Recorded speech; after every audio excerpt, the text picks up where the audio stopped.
Buenas noches, doctor Bueno, Sanabria. Buenas noches, doctor Héctor. Un ahora te placer escucho. presentarlos. Aprovechar para felicitar a Servicio por los 20 años. Esperamos que sean muchos más. Adelante, doctor Sanabria. Queda usted a cargo con el doctor Héctor. Doctor Héctor, muchas gracias por su participación. Buenas noches, doctor. Buenas noches, Gracias, doctor. doctor Héctor Romero Espinosa. Qué gusto, doctor Romero Díaz. Qué gusto saludarlo. Buenas noches, doctor. Aquí, mire, para nosotros es una grata satisfacción personal, la verdad, institucional, tener usted como invitado especial en esta celebración de los 20 años de nuestra institución, una institución que en verdad pertenece al norte chico de la ciudad de Chimbote, ya Chimbote, localizado en el norte chico de Perú. Y bueno, pues la verdad, satisfechos y una vez más agradecerle, doctor, por su participación en un tema tan importante que sé que nos va a ayudar mucho a todos los colegas que manejamos la parte neonatal en nuestra institución y en nuestra región. El día de hoy vamos a tocar el caso de ventilación mecánica neonatal, aspectos prácticos. Sabemos de su capacidad como docente, como orador. Y bueno, doctor, sin más preámbulos, darle la bienvenida y agradecer una vez más por su participación y aceptación en este acto protocolar. Gracias, doctor Sanabria. Para mí es un placer que haya pensado en mí y mis agradecimientos y felicitaciones por los 20 años que van a venir muy más y espere, el otro año nos volvemos a reunir, no se preocupe, lo más seguro es que o sea virtual o estemos por allá en Chimbote reuniéndonos personalmente. Qué chévere. Y un agradecimiento a PharmaHosting, a José, a Laurita, por de nuevo la invitación. Me hacen que yo haga lo que más me gusta, que es enseñar y revisar temas, me parece espectacular. Y hoy nos dijeron, bueno, vamos a revisar las bases de ventilación mecánica, vamos a tener bases de cómo hacer ventilación mecánica, porque uno encuentra muchos libros en los cuales están ya unos papers sobre los cuales uno establece a cómo ventila a cada niño. Pero entender por qué ventilamos al niño, qué son modos ventilatorios, qué es ciclado, es un poquito más complicado y eso es lo que tratamos de hacer esta noche, tratan de entender esos punticos. Entonces, mira, aquí tenemos a un bebecito común y corriente, de esos que toca ventilarlo, y aquí está nuestra terapeuta respiratoria y nos dice y nos hace la siguiente pregunta. Doctor, ¿no cree que deberíamos ventilar a este bebé en un modo ventilatorio sincrónico, limitado por presión y ciclado por tiempo? O si prefiere, lo ciclamos por flujo. Muchos médicos quedan, ¿qué me está diciendo esta terapeuta? Vamos a tratar de comprender eso hacia el final de la charla de ventilación. Entonces, empecemos con ventilación mecánica. Cuadritos de ventilación mecánica que uno encuentra en Google, dibujitos. Recuerde que hace muchos años esto lo que se hacía de ventilación mecánica era el pulmón de acero para los adultos. Metían a los adultos y les hacían una presión diferente a la que hacemos nosotros. Era totalmente raro. Y ya en este momento pues tenemos ventiladores de última generación y gracias a ellos estamos ventilando muy bien a los recién nacidos. ¿Cuál es la definición de ventilación mecánica? Es el movimiento de gas hacia adentro y afuera del pulmón por una fuente externa directamente conectada al paciente. ¿Y el objetivo qué es? Promover un intercambio gaseoso. Es que el paciente tenga un adecuado intercambio gaseoso. Y ahorita se puso de moda con los pacientes de COVID, pues que no nos toca mucho a nosotros, pero se puso mucho de moda. ¿Cuáles son las indicaciones para ventilar a un niño? Alguien me va a decir, doctor, eso es clásico, yo ventilo al que le toca. Hay unos criterios para ventilar al que le toca. El criterio es el niño que tiene falla respiratoria. Falla respiratoria está dada ¿por qué? Porque tengas síndrome de dificultad respiratoria medido a través de un Silberman, retracciones, frecuencia cardíaca, cianosis central, apnea intratable, disminución de la actividad y movimiento respiratorio. Esos serían los criterios clínicos en cualquier enfermedad. O los criterios de laboratorio, una enfermedad que tenga CO2 mayor de 60 o 65, una PA2 por debajo de 50 y un pH menor de 720 o 725 de acuerdo a la que tú quieras. Entonces ese paciente tiene una hipoxemia grave, una hipercapnia y pues ese bebecito tiene un pH que está por debajo de lo normal. Esas son las indicaciones. O el niño que está en CPAP o el niño que está en ventilación no invasiva. Cuando le falla el CPAP o la ventilación no invasiva, hay que ventilarlo de forma invasiva. Y el criterio más conocido actualmente, el último que es del consenso europeo, es que el CPAP falla si tienes un FiO2 por encima del 30% y un PEP de 6 o más de 6. Aunque podrías tener criterios de falla de CPAP un poquito más flexibles, como aumento de las necesidades de oxígeno con una FiO2 máxima del 60, apneas intratables, Silverman por encima de 6, o llegar al tope del CPAP. Recuerde que el tope para los europeos es PEP de 6 y FiO2 de 30. Pero el tope para otras guías como la chilena y la anterior mexicana, porque todavía no tenemos la guía mexicana nueva, la anterior mexicana es un tope de PEP de 8 y FiO2 de 60. A esos niños que cumplen esas condiciones los vas a intubar. Perfecto. Entonces, intubémoslos. Si los vamos a intubar, ¿en qué modo ventilatorio lo vas a colocar? Aquí tenemos unas grandes referencias de todo lo que podemos hablar de ventilación. Les recomiendo este libro de Peter, es de ventilación mecánica pediátrica y neonatal, pero es muy bueno, es fácil de comprender. Y hay una publicación reciente de modos y estrategias ventilatorias de Pediatric Research del 2019. Eso es dentro de lo más común que hay y más conocido. La buena noticia es que no se conoce cuál es el mejor método para ventilar mecánicamente a un recién nacido. Significa que si tienes un ventilador en el modo que tengas y lo sabes hacer muy bien a través de ese ventilador, utilízalo. Ese es el mejor modo ventilatorio. Puedes tener el última generación de ventilador y si no lo sabes utilizar, no sirve de nada para el bebé. Entonces, como no sabemos el mejor método, y ahorita vamos a mirar a lo largo, hay algunos métodos que están como un poquito, tienen mejor evidencia, pues utiliza tu ventilador con el mejor método que conozcas. Ahora, ¿cuál es el método? Pues depende del método, del modo ventilatorio, perdón. Los modos ventilatorios se dividen en 3, de acuerdo a las variables, que son variables de fase. Doctor, ¿pero qué es esa vaina? Les voy a entender, a explicar, no se preocupe. Este es un ciclo respiratorio dibujado. Eso que uno hace, aquí está dibujado. Aquí está. Uno empieza la inspiración con un PEP que abre el alveolo, mantiene el alveolo abierto. Y subes la presión hasta llegar a un pico. Y todo ese tiempo lo llamamos tiempo inspiratorio. Luego de la inspiración, de forma pasiva, llega la expiración. Entonces aquí está la inspiración y aquí está la expiración. Está el PEP, está el pico, está el tiempo inspiratorio y cada vez que hacemos un ciclo inspiratorio, completamos el ciclo, tenemos una frecuencia respiratoria. Así es como se dibuja una respiración. Doctor, ¿en dónde están los modos que usted me dijo? Los 3 modos. Fácil, están acá. Yo puedo, el ventilador, cuando conectas a un recién nacido al ventilador, el ventilador no te sirve para la expiración, para el tiempo expiratorio, porque la expiración es pasiva. No vas a pagar 80 millones, bueno, $30,000, $20,000 para un ventilador que no sirve en la expiración. El ventilador solo sirve para la inspiración. Imagínate, para lo que está aquí rojito. Sirve para iniciar la inspiración, controlarla y llegar al final. Y esas son las 3 fases del modo. Cómo se inicia, esas son las variables de fase, cómo se inicia o cómo se dispara, o en inglés, cómo se gatilla, el trigger. Segundo, cómo se controla o cómo se limita. Y la tercera variable de fase es cómo se termina, que también se llama ciclado. Entonces yo tengo que contestar esas 3 preguntas para poder ventilar a un niño. ¿Cómo inicio? ¿Cómo controlo? ¿Y cómo ciclo o finalizo? Empecemos. ¿Cómo inicia? Fácil.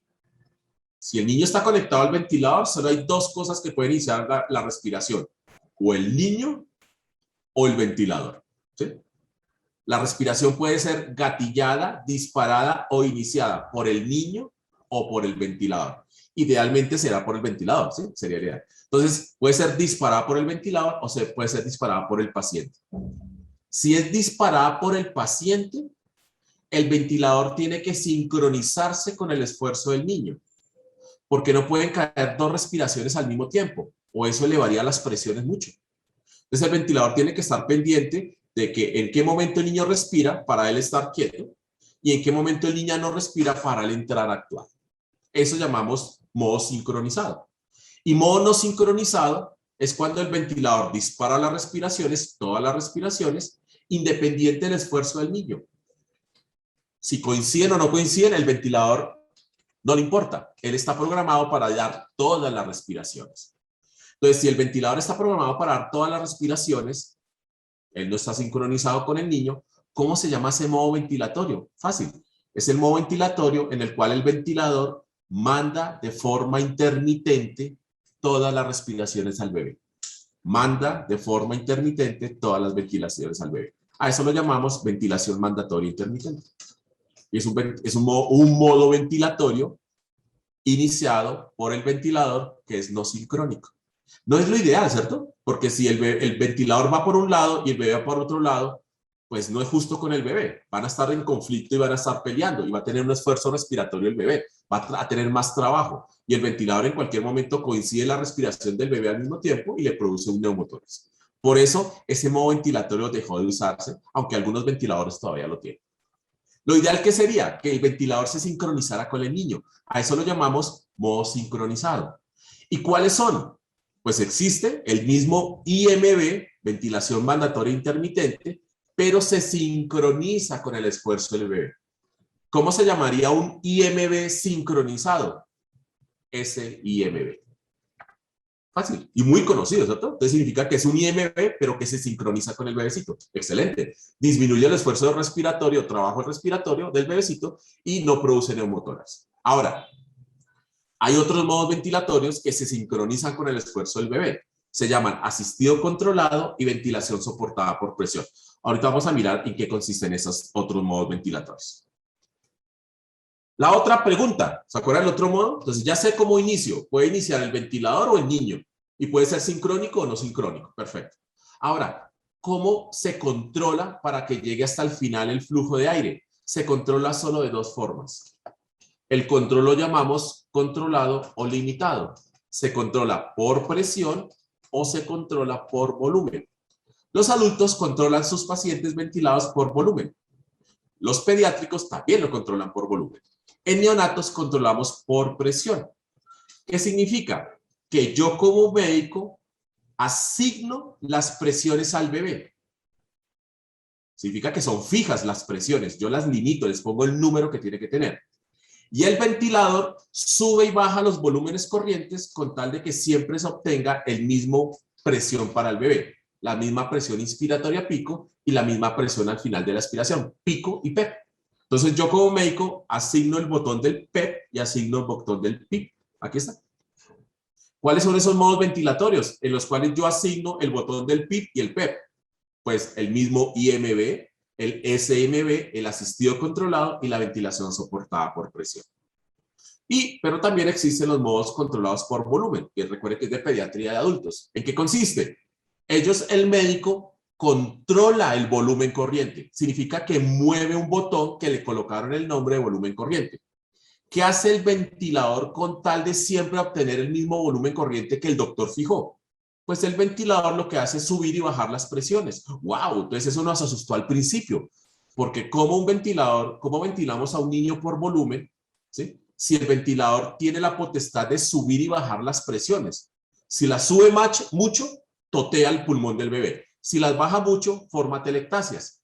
Nos asustó inicialmente, entonces en general, y como nuestras patologías son patologías que tienen compliance y resistencias alteradas, decidimos en el pasado ventilar a todos nuestros recién nacidos por presión. Y la tercera pregunta, ¿sí? Que es la tercera fase. ¿Cómo termina la respiración? Ya sé cómo inicia. ¿Sincrónica o no sincrónica? Ya sé cómo se controla, por presión o por volumen. Pero el volumen, entre comillas, lo quitamos porque el presión es lo que hacemos nosotros.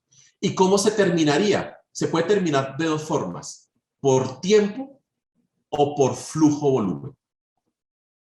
Si yo termino la respiración por tiempo, significa que tiene que existir un botón que llame ese tiempo para yo finalizarlo, ¿sí? Se llama el botón de tiempo inspiratorio. Significa que yo cuadro el botón de tiempo inspiratorio y le digo al ventilador hasta cuándo tiene que terminar la inspiración. Buenísimo. Perfecto. ¿Qué modos ventilatorios de los que vimos, IMB, SIMB, etcétera, tienen el botón de tiempo inspiratorio? IMB, SMB y asistido controlado. Y la otra forma de finalizar es por flujo. No tiene un botón, no existe un botón de flujo de que caiga el flujo, porque cuando termina la expiración, el flujo cae. Pero no existe un botón que se llame caída del flujo. Lo que sucede es que el ventilador, a través de su software, comprende que cuando el bebé se le cae el flujo, él ya terminó la inspiración y el ventilador le ayuda a terminar la expiración. A eso lo llamamos ciclado por flujo. Como no existe botón, el software del ventilador es el que detecta que cayó el flujo. ¿Qué modo ventilatorio de los que conocemos, asistido controlados, SMB, IMB y presión soporte, tienen terminados por ciclado, por flujo? Pues solamente la ventilación soportada por presión. Entonces, en conclusión, quiero mostrarles acá. ¿Cómo iniciar la expiración? ¿Sincronizada o no sincronizada? Y lo que más hacemos es sincronizarlo. SIMB, asistido controlado, ventilación soportada por presión. ¿Cómo controlo el flujo? Por presión o volumen. Lo hacemos casi siempre por presión, a través de IMB, SIMB, asistido controlado y ventilación soportada por presión. ¿Y cómo finalizamos? Finalizamos ya sea por tiempo o por flujo. Por tiempo con IMB, SIMB y asistido controlado. Y el único que finaliza o cicla por flujo es ventilación soportada por presión. Entonces, ya sabemos de dónde salen esas siglas: IMB, SIMB, asistido controlado y PSB. Ya entendemos cuáles son los nombres y en qué posición están. Hablemos un poquito de cada una. Modo mandatorio intermitente, el IMB. ¿Sí? Recuerden, el ventilador manda de forma intermitente. Aquí quiero mostrarles un dibujito de cómo es. Esto que está acá, el puntico, es el esfuerzo respiratorio del bebé. Y esto que aparece acá es la respiración del bebé. Si se dan cuenta, aquí el bebé empezó la respiración y la hizo. Aquí también la empezó y la hizo, pero cayó al mismo tiempo la respiración que el ventilador le daba. Coincidieron dos respiraciones. Eso es un riesgo muy alto para barotrauma. Entonces, este modo ventilatorio no es el ideal, porque tiene las desventajas de que no acepta los cambios respiratorios del paciente. No acepta, ¿sí? Entonces, hay un riesgo de barotrauma cada vez que coinciden las dos respiraciones del bebé. Por eso no se usa. Ahora, ¿qué pasa? Deberíamos hacer modos sincronizados, que el ventilador entendiera al bebé, lo comprendiera y se sincronizara. Significa que cuando el ventilador se da cuenta que el bebé respira, el ventilador o no hace nada o lo asiste, le ayuda un poquitico. Pero si el ventilador se da cuenta que el bebé no hace ninguna respiración, le hace su respiración con todos los juguetes, con todo lo que tiene que hacer. Entonces, la ventilación sincronizada, la evidencia es adecuada, es buena. La evidencia dice que la ventilación sincronizada disminuye los neumotórax y disminuye la duración de la ventilación mecánica. Menos días de ventilación, menos efectos secundarios de neumotórax. Y mira lo que dice Cochrane de esa misma ventilación sincrónica. La ventilación sincrónica reduce los neumotórax y acorta la estancia ventilatoria. ¡Wow! Ya lo sabemos. Entonces, si vas a utilizar un modo ventilatorio, que sea sincrónico. Y ya vimos cuáles fueron los sincrónicos. SIMB, asistido controlado y ventilación soportada por presión. Ahora hablemos del sincrónico, que es el IMB sincronizado, al cual llamamos SIMB, ¿sí? En el cual el respirador, el ventilador, asiste de forma sincronizada al paciente con un número de respiraciones predeterminadas por el médico. Entonces yo le pongo al ventilador que le dé tanto número de respiraciones al niño. ¿Qué hace el ventilador? Cuando él ve que el niño hace la respiración, el ventilador se queda quieto. Vamos a mirar. Entonces aquí este niño hizo la respiración, hizo su esfuerzo respiratorio. Pero sí se da cuenta que cuando se detecta el puntico que el niño va a respirar, ¿sí? ¿Qué hace el ventilador? Hace lo que tiene que hacer. Pero cuando el paciente no respira, el ventilador le da su respiración. Pero cuando el paciente respira, el ventilador se queda quieto. Deja que el paciente haga lo que tiene que hacer. Así la haga mal, pero la tiene que hacer. Ventajas de este modo sincrónico SIMB. Pues mejora la oxigenación, mejora la ventilación, reduce la variabilidad del flujo cerebral, sobre todo en los recién nacidos prematuros, y el esfuerzo respiratorio del paciente. ¿Por qué? Porque se sincroniza con el niño. ¿Y cuáles son las desventajas? Una gran desventaja es que el agua que hay en los circuitos, el ventilador lo sensa como si fuera una respiración del niño. Entonces no le ayuda. ¿Y qué tal que coincida con una apnea del niño? ¡Wow! Entonces el ventilador dice, no, a mí me dijeron que si yo detectaba un movimiento, yo no hiciera nada. Y el bebé está en apnea. Entonces, en esos niños que el esfuerzo, que tienen agua en el circuito, no es deberíamos no tenerlo, primero que todo. ¿Sí?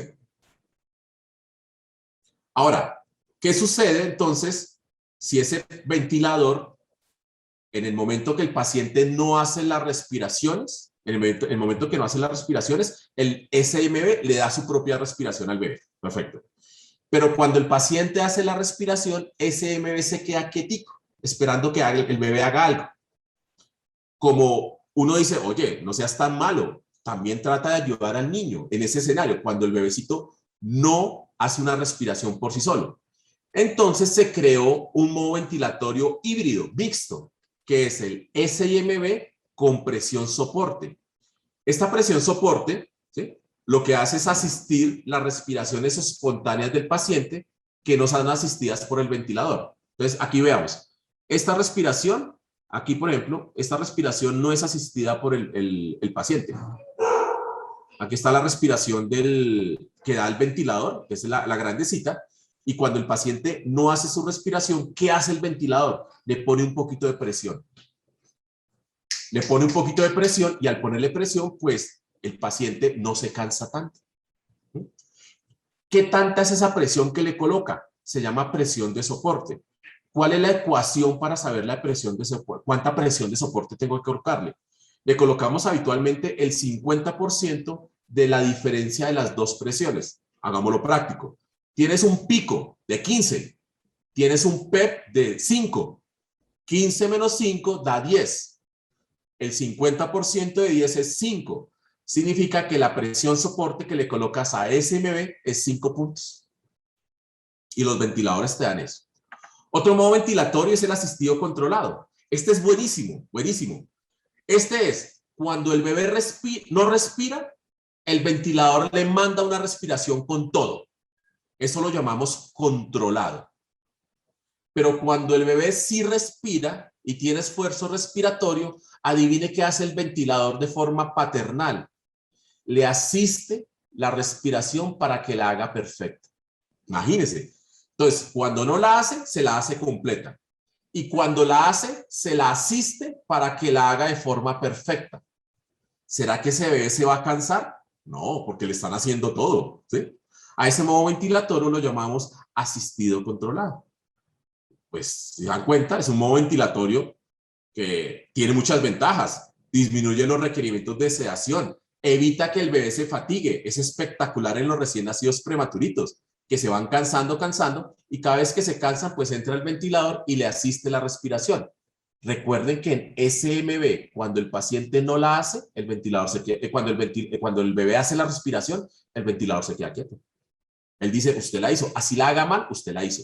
En cambio, en asistido controlado, la hiciste, perfecto, pero te la voy a asistir para que la hagas de forma perfecta, no te fatigues y con el tiempo vas a disminuir el tiempo de ventilación mecánica. Muy bueno. ¿Cuál es el inconveniente? Que este modo ventilatorio toca estar vigilándolo porque puede tener PIP inadvertido. Significa que vaya habiendo presiones ahí acumulándose en el alvéolo haciendo un PEP inadvertido. Y el último modo ventilatorio se llama modo ventilación soportada por presión o ventilación con presión soporte. Esta es una copia de asistido controlado. Entonces alguien me dirá, doctor, ¿pero para qué una copia? Más bien nos hubiéramos quedado con el anterior. Claro, es una copia de asistido controlado. Lo que pasa es que asistido controlado es un modo, ¿se acuerda que es finalizado por tiempo? Significa que tiene botón de tiempo inspiratorio. Este PSB, ventilación con presión soporte, es un asistido controlado, pero que no finaliza por tiempo, finaliza por flujo. Significa que no tiene botón de tiempo inspiratorio. Al no tener botón de tiempo inspiratorio, adivine quién hace el tiempo inspiratorio, el propio paciente. Entonces, en este modo ventilatorio, el bebé está tan despierto que él asume su propio tiempo inspiratorio. Entonces, si yo tengo un bebecito prematuro que me toca hacerle todo porque es muy chiquitico, su modo ideal es asistido controlado, ¿se dan cuenta? Pero si el prematurito está cada vez esforzándose mejor para respirar y está respondiendo mejor y ya pone su propio tiempo inspiratorio, debería pasarlo de asistido controlado a PSB. Entonces, las ventajas de este PCB es que la sincronización es la mejor que hay, ¿sí? Ayuda al destete de la ventilación mecánica, reduciendo el esfuerzo respiratorio y la necesidad de sedación del paciente.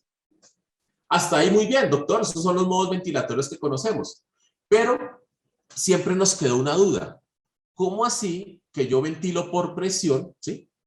Pero entonces no controlo el volumen corriente? Porque si yo controlo por presión y muevo los botones de presión, el ventilador va a subir los volúmenes corrientes, pueden ser muy altos o muy bajos. Entonces siempre existía la duda de, wow, ¿cómo controlamos el volumen? Hasta que llegó un modo ventilatorio nuevo que se llama ventilación con volumen garantizado. Esta ventilación con volumen garantizado, ¿qué hace? Es un modo controlado por presión. Significa que yo cuadro el botón del pico y el PER, ¿sí? Pero, ¿qué pasa?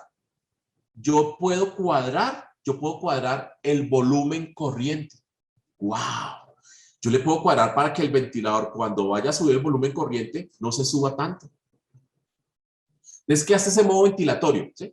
Entonces, lo que hacemos es cuadrar el volumen corriente de que necesita el paciente y cuadro los picos, el pico al máximo que puede subir. Significa que por ningún lado va a haber trauma, ni va a haber valotrauma, ni va a haber volutrauma. Y el ventilador es inteligente, el software del ventilador adivina qué hace. Yo le cuadro un volumen corriente, ¿sí? Y el ventilador mira cómo son los volúmenes corrientes del bebé, cómo los está haciendo. Y él aprende para que en el siguiente ciclo respiratorio le garantice el volumen corriente que el bebé necesita. Imagínense, yo le asigno un volumen corriente, pero el ventilador va aprendiendo el bebé para que en los siguientes ciclos le asigna el volumen garantizado que necesita. Conclusión, ¿cómo se llama este modo ventilatorio? Ventilación con volumen garantizado. Buenísimo, suena muy bien porque disminuyó morbilidades como trauma, volutrauma y barotrauma. ¿Cuál es? Y yo puedo asignar el volumen corriente. Dese cuenta que el volumen corriente puede ser de 4,5 a 5 cc por kilo en niños menores de 1 kilo y puedo colocar un volumen un poquito menor de 4 a 4,5 en los mayores de 1 kilo. Y puedo asignar el pico. Imagínense, asigno el pico máximo, 20 de pico en niños menores de 1 kilo, 25 como máximo en mayores de entre 1000 y 1500 y de 25 a 30 en niños mayores de 1500 gramos. Asigno el volumen corriente y asigno el pico. ¿Tiene algún inconveniente? Si tú ves que el paciente tiene mucha fuga por encima del 50%, no es el modo ventilatorio ideal, pero en general tiene muchos beneficios. ¿Qué beneficios aparte de esto? Teóricos. Mire, ya hay metaanálisis diciendo que sí funciona. Mira, hemos demostrado que disminuye mortalidad, hemorragia intraventricular, displasia broncopulmonar, neumotórax, fatiga, mejora la hipocapnia, disminuye la duración de la suplementación con oxígeno. Cochrane también lo dice. Cochrane dice que este modo ventilatorio volumen garantizado disminuye muerte, displasia, neumotórax, mejora la hipocapnia, disminuye las alteraciones cerebrales severas como leucoencefalomalacia, hemorragia intraventricular, disminuye la duración de la ventilación mecánica comparados con los modos ventilados por presión. Entonces, si ustedes me dicen, doctor, ¿cuál es el mejor modo ventilatorio? Sí, claro, el que mejor sepas. Pero si aprendes a manejar volumen garantizado, súper bien. Este es otro metaanálisis, este es 2018, y ese cuenta cómo disminuye lo mismo, neumotórax, hemorragias intraventriculares, displasia broncopulmonar. Y tiene esta ventaja. Imagínense que el volumen garantizado yo lo puedo poner en sinergismo con los otros modos ventilatorios. ¡Wow! Significa que yo al asistido controlado le puedo sumar volumen garantizado.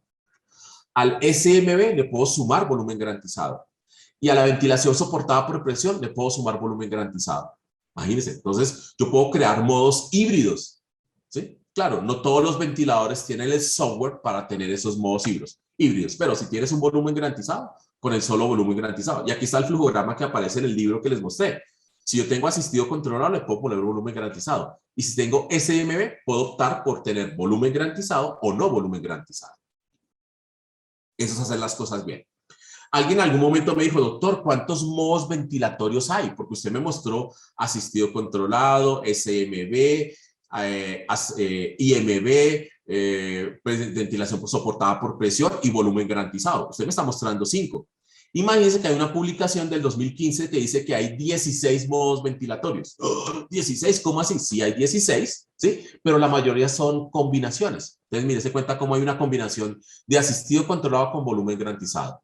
Hay una combinación de SMB con volumen garantizado. Hay una combinación de ventilación soportada por presión con volumen garantizado.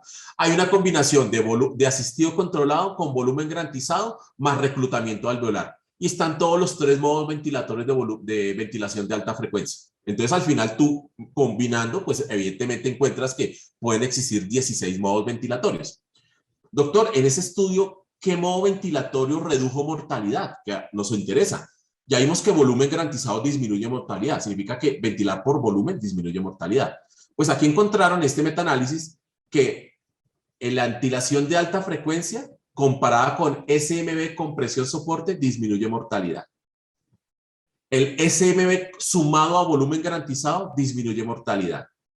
Y el volumen garantizado disminuye mortalidad. En conclusión, esos modos ventilatorios como BAFO, ventilación de alta frecuencia, SMB combinado con volumen garantizado o el solo volumen garantizado disminuyen la mortalidad. ¿Me permiten un momentico? Creo es que se está rayando la pantalla. Quiero... Mi pantalla, ok. Sí, es mi pantalla.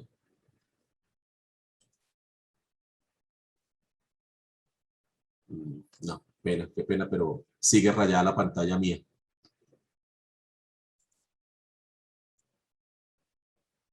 Lo lamento, pensé que iba a poder solucionar. Ok. ¿Me retroalimentan? ¿Sigue viendo la pantalla, por favor? Sí, doctor, se está viendo Ok, la pantalla. perfecto. Sí, lástima que sí, no puede quitarle las rayas. Ok, entonces... No, mira, no marca el borrador. Entonces...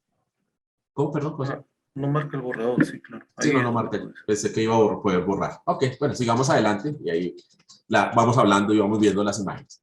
Entonces, cuando tú ventilas al paciente, vamos a colocar ya sabemos cómo ventilar, ya sabemos los modos. Entonces, tú puedes ventilar en IMB, SMB, asistido controlado. Y hagamos un ejemplo. Si tienes un niño prematurito, su modo ventilatorio ideal es volumen garantizado. Doctor, no tengo volumen garantizado. Pues asistido controlado es su modo ventilatorio ideal. Doctor, no tengo asistido controlado. Ventilación soportada por presión es una muy buena alternativa a asistido controlado. Doctor, no tengo ni siquiera eso. Bueno, entonces te voy a dar la opción última que es SMB, pero soportada por presión. ¿Bien? Doctor, tengo un niño que acabaron de anestesiar y sedar y el niño no se mueve y no respira porque está sedado y anestesiado. Su modo ventilatorio ideal es asistido controlado porque cuando lo pones en controlado le hace todo al bebé. Doctor, quiero extubar al niño. Lo quiero extubar. ¿Qué modo ventilatorio le serviría para extubar? Si ya estás en asistido controlado, déjalo en asistido controlado, porque por ahí se puede extubar solito. Pero si está en otro modo ventilatorio, el modo ventilatorio ideal para extubar sería SIMB. Ahora, ya sabes eso, movamos los botones del ventilador. Recuerde que el ventilador tiene botones. ¿Los botones cuáles son? La FiO2, el flujo, la presión inspiratoria pico, la presión al final de la expiración, la frecuencia respiratoria y el tiempo inspiratorio.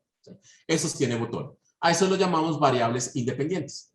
Y los que no tienen botón, pero aparecen registrados en algún número en la pantalla del ventilador, los llamamos parámetros ventilatorios dependientes, como es la presión media de la vía aérea y la relación tiempo inspiratorio y expiratorio. Enfoquémonos en los botones que podemos mover, ¿cierto? Yo puedo mover el tiempo inspiratorio, el PIP, todo eso.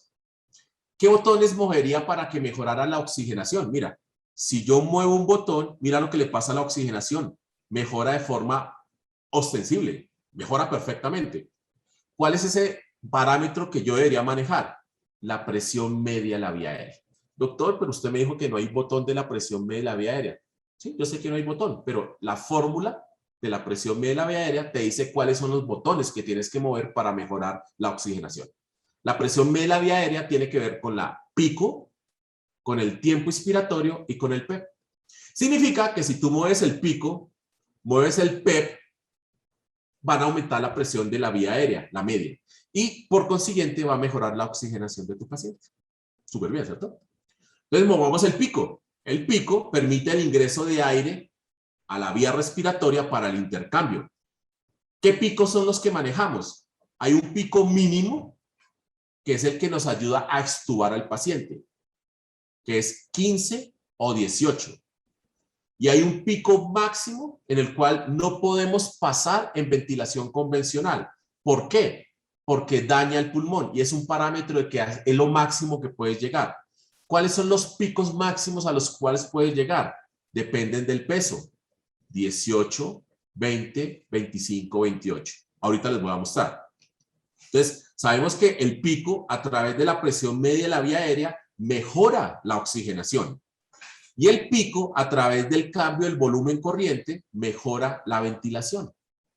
Entonces, doctor, ¿de dónde salió ese 15 y 18 como parámetros mínimos? Pues aquí están. Las guías internacionales dicen que tú estúas a un niño cuando el pico es menor de 15 en los niños menores de 1 kilo o cuando es menor de 18 en los niños mayores de 1 kilo.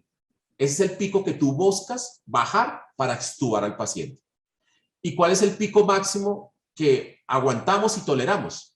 Pues los parámetros máximos que definen fracaso en la ventilación mecánica convencional, y si fracasó la ventilación mecánica convencional, tienes que montar ventilación de alta frecuencia, es tener picos por encima de 18, 20, 25, 28. Y los números dependen del peso del bebé. Dese cuenta que el pico máximo para un niño menor de 750 gramos es 18. El pico máximo para un niño de 750 a 1000 es 20. Y así, el pico máximo de un niño mayor de 1500 es 28. Entonces, conocemos cuál es el pico más bajo para extubar y cuál es el pico más alto para montar ventilación de alta frecuencia. Ahora veamos el PEP. El PEP es la presión que mantiene abierto el alveolo, dejando un volumen residual que es la capacidad residual funcional. Sin ese PEP, el alveolo colapsaría y viviríamos atelectasiados a todo momento. ¿Cuál es el PEP ideal, el que colocamos todos? De 5 a 6. ¿Cuál es el PEP mínimo para extubar? 4 a 5. ¿Cuál es el PEP máximo al cual llegamos y abre tanto el alveolo que puede llegar a totearlo? 8. Entonces, ese PEP previene el colapso alveolar, mejora la oxigenación, recuerde porque mejora la presión de la vía aérea, perfecto, y su PEP máximo es 8. Recuerde que mire, el 6, menor de 6, extubamos al paciente. De 5 a 6 es el normal. Y mayor máximo que colocamos es un 8. Entonces, doctor, ¿y cuál es el PEP y el PIP ideal? Si usted me da los límites superiores, ¿cuál sería el ideal? Esta revisión de displasia broncopulmonar dice que el PEP ideal, ¿sí? Eso es el que tú colocas y con el cual tienes mejoría en la oxigenación. Entonces, tú colocas el PEP de 5 a 6, ¿sí? Y con ese tienes una saturación objetiva adecuada. Listo, ese es el ideal. ¿Sí? No te estoy dando un número mágico. Tú cuadras el PEP de acuerdo a la saturación del paciente. ¿Y cuál es el pico ideal? No sabemos tampoco, pero les doy un ejemplo. Si el pico está por encima de 21, hay mayor riesgo de displasia broncopulmonar. Por eso tratamos de que el pico no sea por encima de 21, que sea 20, 15, 18, ¿sí? Y no pasarnos de 21 por el riesgo de displasia broncopulmonar. Otro parámetro que es la frecuencia respiratoria, es la cantidad de ciclos respiratorios programados por minuto, ¿sí? ¿Cuál es la frecuencia respiratoria normal de un bebé? De 40 a 60, ¿sí? Eso es lo que respira normalmente un bebé. ¿Cuál es la respiración más baja para yo extubar al niño? 20. ¿Cuál es la respiración más alta en la cual yo le programo al ventilador y de ahí no me puedo pasar en el ventilador convencional? 60.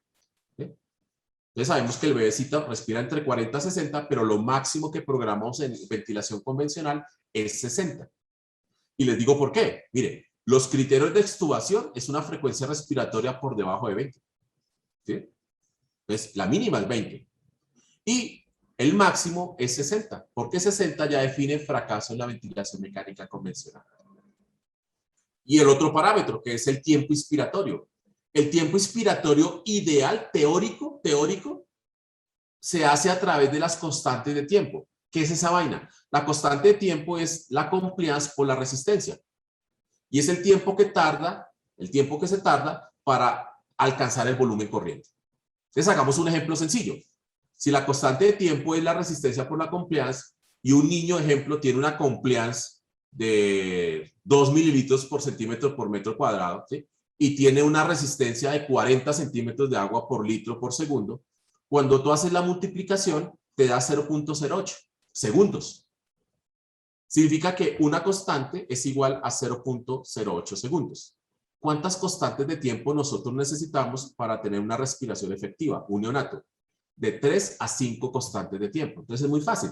Multiplica 0.08 por 3, te da 0.24. Significa que el tiempo inspiratorio más pequeño es 0.24. Y si multiplicas 0.08 por 5 constantes de tiempo, te da 0.4. Significa que el tiempo inspiratorio ideal más alto es 0.4. Entonces ahí tú encuentras. Tiempos inspiratorios no deben pasar de 0.5. Tiempos inspiratorios de 0.5 hacen que el alvéolo se estalle. Y recuerde que el tiempo inspiratorio hace parte de la fórmula de la presión media de la vía aérea. Significa que mejora la oxigenación de tu paciente. ¿Bien? Conclusión. ¿Cuáles son los parámetros iniciales que tenemos que colocarle a un paciente?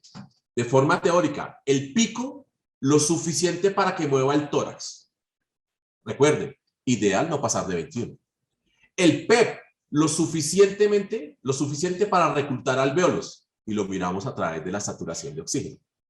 El tiempo inspiratorio depende de las constantes de tiempo, ¿sí? Si yo necesito constantes de tiempo corticas, pues necesito tiempos inspiratorios cortos. Si necesito constantes de tiempo largas, pues necesito tiempos inspiratorios más largos. Y la frecuencia respiratoria, la suficiente para lograr una ventilación deseada. Qué pena no haberles dado números, pero quiero es que se aprendan la lógica. Entonces, si yo veo que el paciente con el pico que le puse mueve muy bien el tórax, ese es su pico. Déjenlo. Ese es el pico que necesita. Aunque hay unas recetas de cocina. Entonces, para colocar los parámetros iniciales, uno puede hacer dos cosas. O ir a un libro y leer la receta de cocina donde dice, a tal enfermedad colócale tales parámetros. Bien, perfecto. Y nunca te aprendes nada. O la otra alternativa, dividir las enfermedades o los estados de ventilación en dos grandes grupos. Las enfermedades restrictivas y las enfermedades obstructivas. Doctor, ¿pero qué es eso? Fácil. Las enfermedades restrictivas son las que tienen las resistencias altas. Doctor, ¿cómo cuál? ¿Cuál enfermedad tiene las resistencias altas? La broncoaspiración de meconio, por ejemplo. Obvio. Entonces, la broncoaspiración de meconio es una enfermedad restrictiva. ¿Sí? Y la otra, la puedo dividir en enfermedades obstructivas. ¿Cuáles son las enfermedades obstructivas? Las que tienen el compliance bajito. ¿Cuál es la característica, la enfermedad más característica de compliance baja en el mundo? La enfermedad por déficit surfactante o enfermedad de membrana hialina, la que conocemos con ese nombre. O también podemos haber ventilado al niño por un pulmón sano. Ejemplo, lo vamos a operar de alguna una gastrosquisis, una onfalocele, algo tiene un pulmón sano.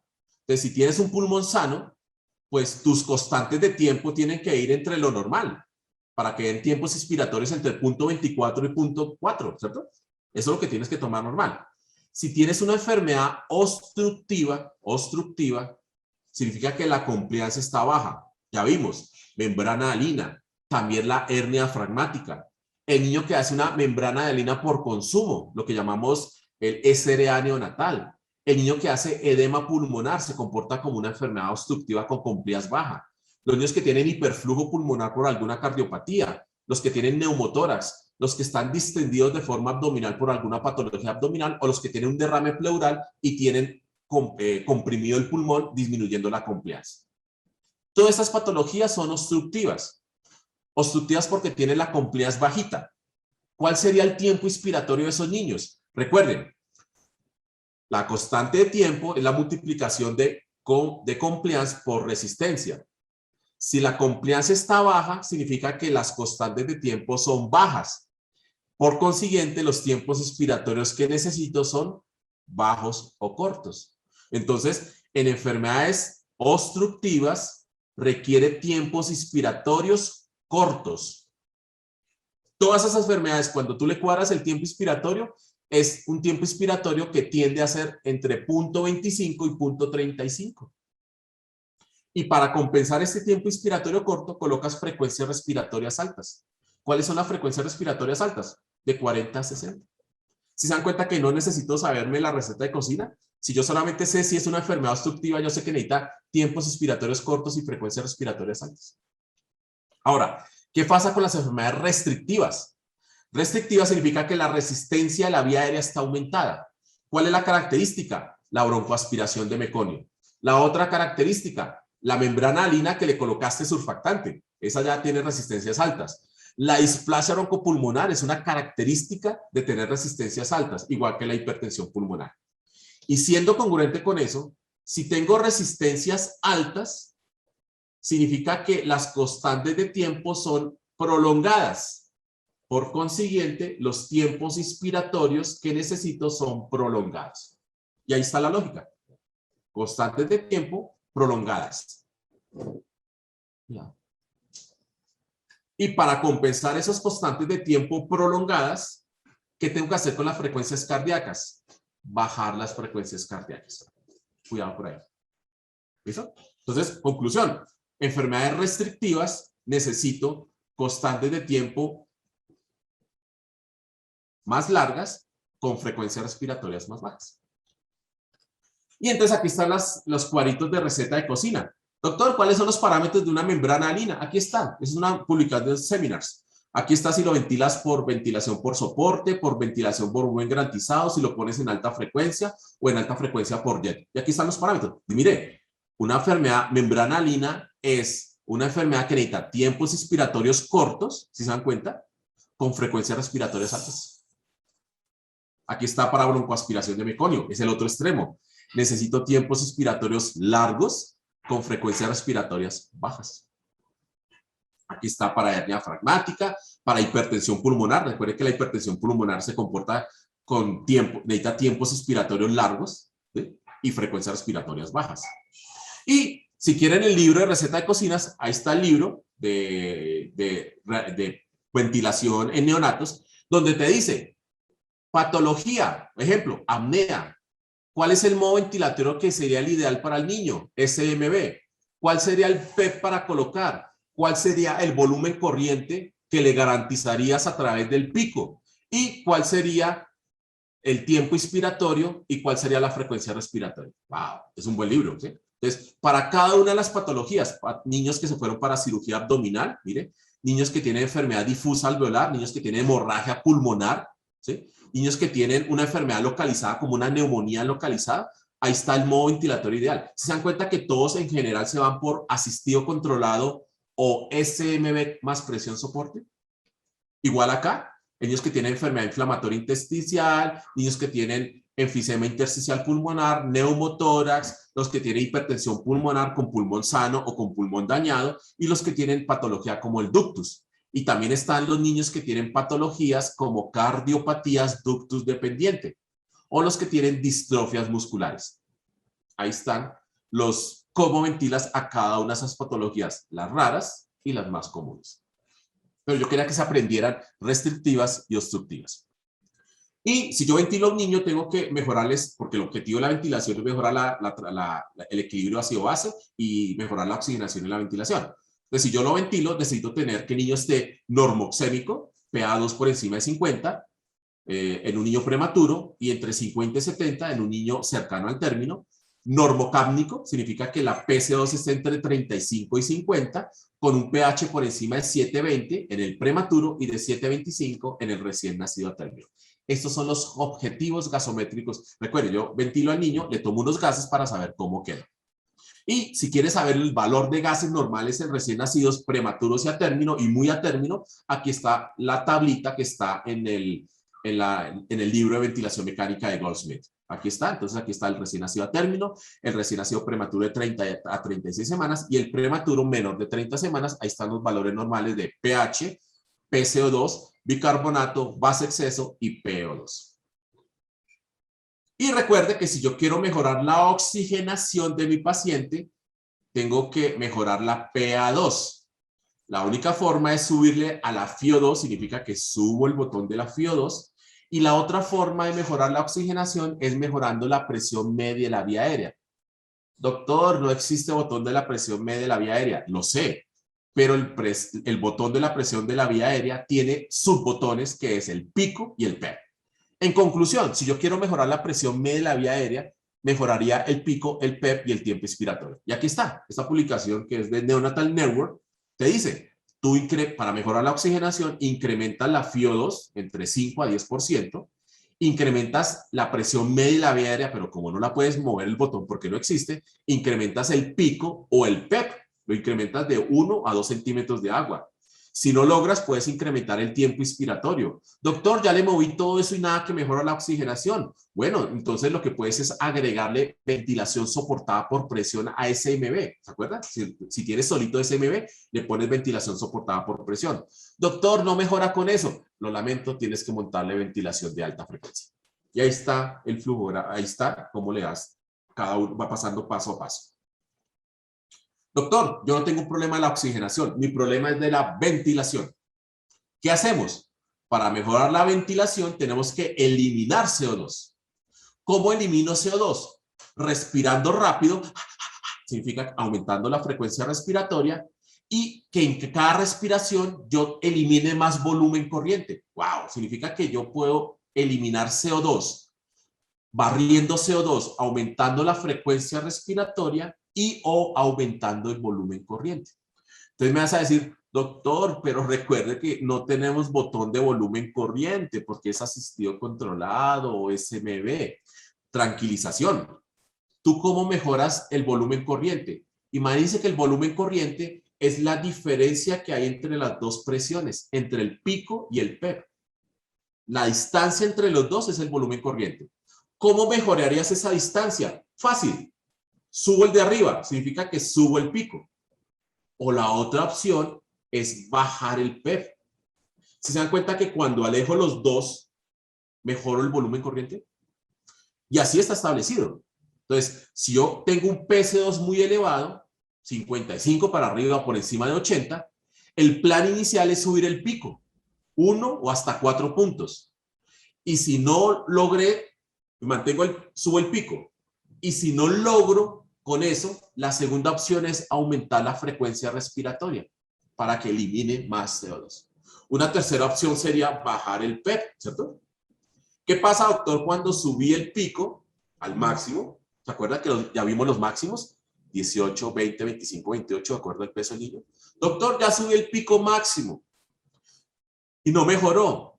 Subí la frecuencia respiratoria máxima, 60, ¿se acuerdan que era 60? Y no mejoró. Le bajé un poquito al PEP y no mejoró. Lo lamento, tienes que montar ventilación de alta frecuencia. Y aquí lo dice, considerar el uso de PAF.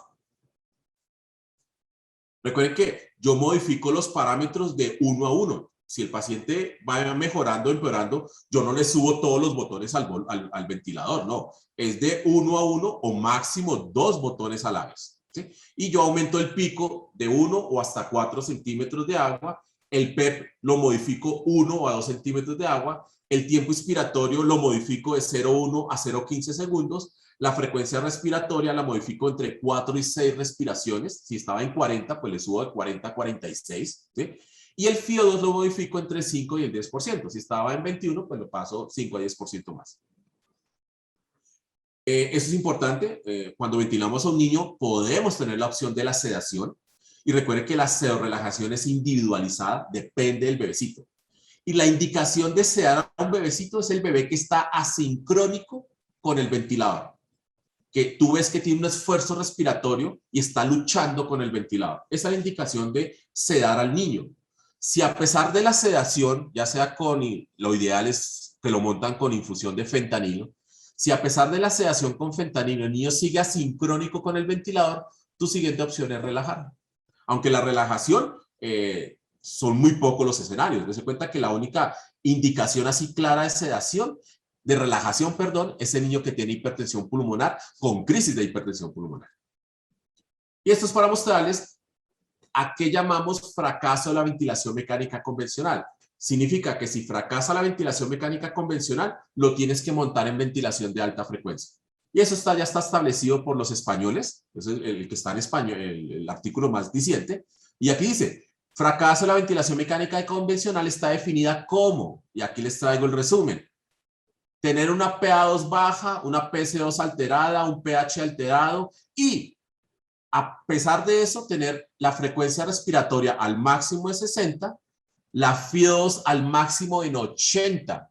Doctor, pero la máxima de FIO2 es 100. No tengo que llegar a 100% para decir que mi paciente ya está mal. Y los picos máximos que ya vimos, 18, 20, 25, 28, de acuerdo al peso del niño. Alguien me va a decir, doctor, usted es muy complicado, son muchos números, yo no me quiero aprender. Perfecto, entonces tiene la guía ecuatoriana. La guía ecuatoriana te dice que la ventilación mecánica falló, convencional falló, cuando tienes un índice de oxigenación mayor de 20. Ese sí es más fácil, porque yo abro Google, coloco calculadora de índice de oxigenación, le meto los datos, le meto Enter y me dice si está encima o por debajo de 20. Y no tengo que aprenderme los demás datos. Aunque el neonatólogo pues se sabe los demás datos. Entonces, no se asusten, es así. Y ¿cómo empiezo a disminuir los parámetros ventilatorios? Ya vimos cómo aumentamos y en qué porcentaje lo aumentamos. Ahora, el paciente va mejorando, yo lo quiero extubar. ¿Cómo empiezo a bajar los parámetros? Pues luego de que el paciente esté estable, con mejoría clínica, mejoría de los gases, empiezo a disminuir en secuencia la FIO2, ¿sí? Cada 4 a 6 horas, un 5 a 10%. Disminuyo el pico, más o menos 1 a 2 centímetros de agua. Y luego empiezo a disminuir la frecuencia respiratoria, 5 respiraciones por ciclo cada 4 a 6 horas, hasta que llego a los parámetros mínimos de Stuart. ¿Se acuerdan los parámetros de Stuart? Picos de 15 a 18, frecuencias respiratorias de 20 y FIO2 de 30 a 40. Aunque, si estoy en alguna modalidad, el destete depende de cada modalidad. Ejemplo, si yo lo tengo en asistido controlado, no necesito disminuir la frecuencia respiratoria inicialmente. Lo que disminuyo es el pico, ¿sí? Como vimos anteriormente. Si yo lo tengo en SMB, sí disminuyo la frecuencia respiratoria de apoyo. Pero si el paciente está en volumen garantizado, imagínense, el ventilador hace el autodestete de los parámetros ventilatorios. Excelente. Volumen garantizado es lo ideal. Y aquí están los criterios de extubación. Cuando ya bajé, ¿con qué criterio yo extubo el paciente? Cuando cumple criterios de estabilidad clínica, mejoría radiológica, mejoría en los gases y los parámetros. ¿Cuáles son los parámetros que yo coloco para extubar al niño? FIO2 por debajo de 40%, frecuencia respiratoria por debajo de 20, presión media de la vía aérea que yo vea que esté por debajo de 6. Y recuerden el pico por debajo de 15 o por debajo de 18 de acuerdo al peso del niño. Aunque no utilizamos el PEP para extubación, les doy el datico. El PEP para extubación es menos de 6. Y ahí completarías todo. Ya con eso casi que vas a la fija en la extubación del paciente. Y tú facilitarías la extubación de ese paciente ventilado, hay un metaanálisis de llama, ¿con qué? Con cafeína, si es un bebecito por debajo de 1500 gramos, recuerde que la guía mexicana, la guía peruana y la guía colombiana establecen que cafeína en los menores de 1500 gramos, la guía europea la establece en menores de 1250. Entonces la cafeína es un medicamento bueno para facilitar la extubación del paciente, o la dexametasona si tiene la indicación de dexametasona. Entonces aquí están las indicaciones de cafeína. Recuerden que los europeos dicen que ayuda a facilitar la extubación. Los chilenos y los mexicanos la sugieren los menores de 30 semanas para facilitar la extubación. Y la guía colombiana los contempla en los niños menores de 1500 para facilitar la extubación. Y las indicaciones, y la guía colombiana es parecida a la guía de Perú. Y las indicaciones de dexametasona ya las conocemos. Es un niño que tiene intubación prolongada por más de 7 días y que ha tenido extubaciones fallidas. Entonces le colocamos dexametasona 24 horas antes de intentar la siguiente extubación. No se coloca en todos los niños porque la dexametasona en la primera semana de vida produce parálisis cerebral. Entonces, por favor, no coloquen dexametasona la primera semana de vida. Y por favor, como es un medicamento como tan poderoso y con efectos secundarios, traten de utilizar dosis bajitas por tiempos muy cortos.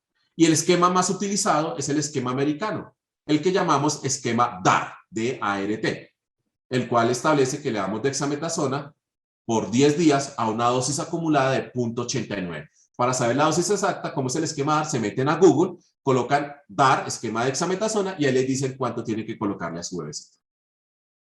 Aunque un DART de 7 días es exactamente igual que un DART de 10 días. Entonces yo podía acortar el DART a solo 7 días.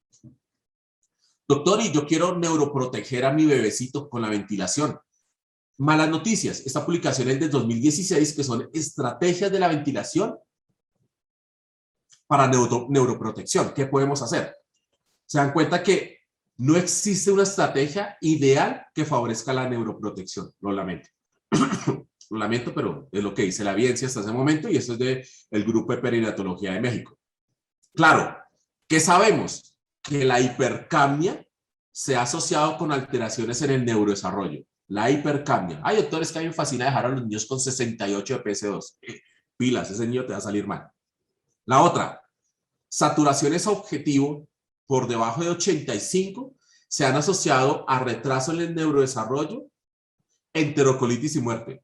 Entonces tampoco, no podemos tener PC2 elevados ni saturaciones bajas. Tiene que individualizarse al bebecito. Y aquí está. Este es el estudio de Neoprom, es el metaanálisis más grande de cuáles son las saturaciones objetivo de los recién nacidos prematuros. Y ya sabemos que si el bebé lo mantiene saturando entre 85 y 89 para abajo, pues se va a morir más, mire, 1.1 veces más riesgo de morir y 1.2 veces más riesgo de hacer enterocolitis. Por favor, no mantenga saturando a su bebecito. La saturación ideal, de acuerdo a Neoprom, 90-95. Doctor, pero a mí me fascina la hipercapnia permisiva. La hipercapnia permisiva en la ventilación es que el niño lo tienes con un PCO2 por encima de 60-55, pero el pH es normal. Entonces tú dices, es permisivo porque no le está afectando el pH. ¿Qué evidencia tiene? Recuerden que eso tiene mucho mito. Pues yo les tengo aquí las publicaciones hasta el 2017 y 2018. Y hay una publicación muy buena que es el estudio Felby, mediante el cual nos dimos cuenta que la hipercapnia permisiva, mira lo que hacía. Mira lo que le hace la hipercapnia permisiva a la mejoría del paciente. Nada. El OR pasa por 1. Y se lo hablo textualmente. La hipercapnia permisiva no reduce la displasia oropulmonar, no disminuye mortalidad, hemorragia intraventricular, leucoencefalomalacia, enterocolitis, retinopatía, ni resultados adversos. No los altera. Wow. Pero tampoco produce daño. Entonces alguien me va a decir, no, es que tampoco produce daño, entonces yo la dejo. Bueno, pues yo le digo, tampoco produce un beneficio. Y tendrías que estar monitorizando de cerca a ese paciente con gases. Entonces la mayoría no utilizamos hipercapnias permisivas. Ya Felby nos dijo que no deberíamos utilizar. Doctor, yo estoy ventilando al paciente. ¿A qué me arriesgo? Porque le tengo que dar información al papá y a la mamá de que algo puede estar pasando. Bueno, hay lesiones de la vía aérea, inflamación de la tráquea, traqueobronquiomalacia. Eso es característico. Esos niños que duran mucho tiempo ventilado hacen malasias, lo sabemos, o hacen granulomas y al final terminan con traqueostomías. Puede haber complicaciones del tubo, que se desplace, que se obstruya, ejemplo. Puede haber daño pulmonar crónico, la displasia broncopulmonar, recuerden, estar más de 7 días ventilado, sobre todo más de 3 días, ya define riesgo de displasia broncopulmonar como factor de riesgo. Puede producir escapes aéreos, ya sea neumotoras, enfermedad intersticial pulmonar, neumomediastinos, etcétera, etcétera. Puede producir problemas cardiovasculares. Si tú subes mucho las presiones, puedes colapsar el retorno venoso y el paciente entraría en signos de shock.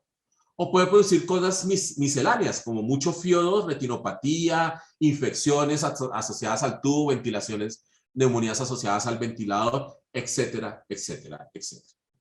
Pero hay una publicación reciente, esta, del 2021, el mes pasado, en el cual dice, sí, hay complicaciones. Las complicaciones de ventilación mecánica prolongada son mortalidad en el 29%, deterioro neurológico e hipertensión pulmonar en un 43%, displasia pulmonar temprana, esa que aparece signos de displasia muy temprano desde el día 28, semana 36 corregida, en un 41%, enfisema lobar en un 37%.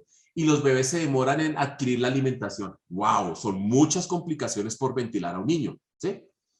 Pero a algunos les toca. Si tú sabes que va a tener esas complicaciones, ¿y qué haces si está ventilado? Pues trata de hacer todo lo posible para extubar al paciente. Ya sabemos los criterios de extubación, podemos colocarle cafeína, podemos colocarle hexametasona y podemos tener estrategias para disminuir el fracaso en la extubación. Y recuerde, un paciente, ¿cómo puedo predecir que un niño en un futuro va a durar mucho tiempo ventilado? Mire que esta revisión no lo dice.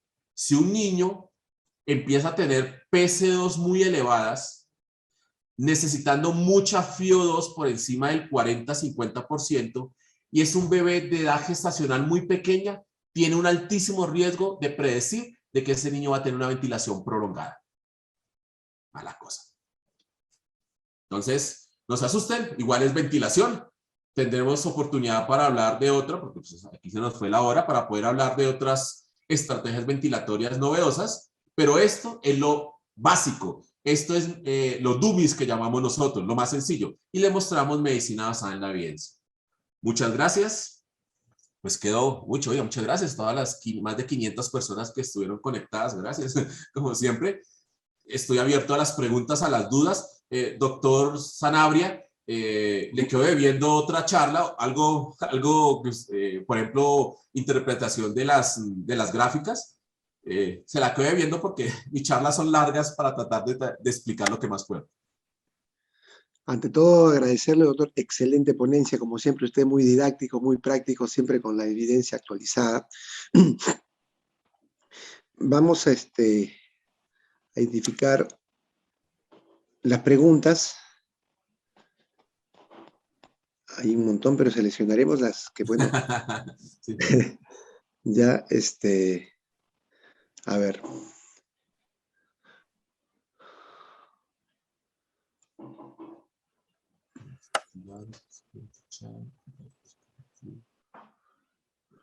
Bueno, también están de México. Ya, gracias a todos los, sí. No, Argentina. esto lo hicimos para su hospital, para su unidad neonatal. ¿Sí? Uy, va, estamos Oiga, viendo. usted tiene 512 personas en su unidad neonatal. Lo felicito. Sí. Excelente, doctor. Usted siempre da cabida a todos y todas sus exposiciones superan las expectativas de Ecuador, Puebla, México. Gracias por los saludos. A ver, de México, Argentina. ¿Quiénes Argentina, más? oye, Argentina siempre nos acompaña. Muchas gracias. Venezuela, Santa Cruz, Bolivia, gracias. Uy, pero hay una pregunta de Erika. Oye, el midazolam está contraindicado en los prematuros porque afecta el desarrollo cerebral. No lo colocamos en menores de 1500. Revísate Así. el Cochrane de midazolam en ventilación en neonatos y sedación de 2016. Perfecto. Uy, un montón. Vamos viendo, a ver. Uruguay, chévere. Gente, por ahí también me estoy Sí. contactando con gente de Paraguay. Saludos por allá. Algún día conoceré esos Nicaragua, hermosos países. México. Quiero ver las preguntas. Saludos. Sí, es que Acapulco, México. Acapulco, amigos de México. Los de México, yo veo unas conferencias que dictan los sábados de la Sociedad de México de Neonatología, muy buenas, se las recomiendo. Muy buenas, son los sábados. A ver, doctor, acá dice, el modo volumen garantizado puede usarse en todas las patologías o en qué patologías no estaría indicado. No está indicado cuando tú tienes una patología que tiene un escape a través de X patología, pero tienes escapes del 30 al 50%. Pero en las demás patologías le puede ir muy bien. Sobre todo si es un prematuro, porque le disminuye muerte, displasia, leucoencefalomalacia, hemorragia. ¡Wow! Y si es una término que quieres mejorar la PC2 porque casi no se logra mejorar, el volumen garantizado es tu opción. Perfecto. Otra pregunta de la doctora Rosana Bautista. ¿Resistencia aumentada es obstructiva? Sería bueno que lo aclare. Recuerden, cuando tengo las resistencias aumentadas, ¿sí? Yo tengo enfermedades o restrictivas u obstructivas. Recuerden, tengo enfermedades restrictivas cuando tengo las resistencias aumentadas. Y tengo enfermedades obstructivas cuando tengo el compliance disminuido. Acapulco, bien, por ahí. Perú también presente. Sí. Saludos a todos los de Argentina que están ahí. La otra estrategia es entrar a la página de Argentina y no me dejaron. Muy amablemente alguien en una charla que hicimos de cafeína me quiso mostrar y no pude entrar al link de la página del Ministerio de Argentina. Lástima, como que se cayó en ese momento. Y Doctor, Argentina tiene unas muy buenas guías. Argentina tiene la revista argentina, los archivos argentinos de pediatría, y es una muy buena revista. ahí está. Otra pregunta de Jeff Landauro Panay. Dice, ¿alguna opinión en el uso de trigger en ventilación mecánica en neonatología? El trigger, recuerden que el trigger, nosotros el trigger es el disparo, ¿sí? Y la idea es que el disparo se dé por volumen o por flujo. Y habitualmente uno coloca 0.2 litros de volumen para hacer el trigger. Eso ya viene como preestablecido en la ventilación neonatal. Y recuerden que eso lo colocamos pues en el modo sincronizado. Perfecto. Julio Molina Cruz dice, actualmente se recomienda primero volumen de preferencia, volumen garantizado, segundo bafo, tercero por presión. Pues, lo que quieras buscar. Recuerda que si tienes en tu unidad un ventilador de asistido controlado y lo sabes manejar espectacular, ese es tu modo ventilatorio. Pero si vas a montar un modo ventilatorio, de hecho vas a comprar una unidad neonatal y vas a adquirir equipos, yo te aconsejaría tener un ventilador que te diera volumen garantizado como primera opción, ¿sí? Otro ventilador que ya te diera ya cualquiera de las dos, o asistido controlado o ventilación soportada por presión. Cualquiera de las dos son buenas. Claro, ¿cuál es mejor? ¿Cuál hace que el paciente esté más libre para poder poner su respiración? La ventilación soportada por presión. Entonces, yo optaría por asistido controlado y volumen garantizado. Con eso me defendería en la mayoría de patologías, ¿sí? Y si no tengo volumen garantizado, pues optaría por tener asistido controlado y SMB con presión soporte. Y podría superar la mayoría de patologías. Y indispensable, tengo que tener una ventilación de alta frecuencia, porque si se dan cuenta, cuando cumplo los criterios de ventilación de alta frecuencia, tengo que ponerlo. Y si lo pongo, disminuyo mortalidad. Venezuela, mire, buenas noches Venezuela, Francis Zabaleta, muy bien. México. Jeff Landauro de nuevo dice, ¿cuál es la mejor modalidad en ventilación mecánica para evitar la displasia broncopulmonar o en su defecto la displasia broncopulmonar severa? Volumen garantizado. Metaanálisis de Cochrane del 2017. ¿Cuál sería la modalidad de ventilación mecánica que disminuiría la neumonía asociada a ventilador mecánico? No, no. No hay una modalidad que disminuya neumonía asociada al ventilador. Lo que disminuye neumonía asociada al ventilador es tener un paquete de medidas de prevención de la neumonía asociada al ventilador. Doctor, yo ya tengo eso y sigo teniendo neumonías. Les aconsejo un metaanálisis que hay de Journal of Pediatrics que dice que el calostro colocado en la boca de los recién nacidos prematuros ventilados disminuye la neumonía asociada al ventilador. Léanselo. Metaanálisis de calostro y neumonía asociada al ventilador. Perfecto, excelente. Todo felicitándolo, doctor, por su ponencia, agradeciéndolo bastante, como siempre. Otra, de Jenner Santur Robledo. ¿Qué tan efectivo es la nebulización con epinefrina para la extubación de los bebés?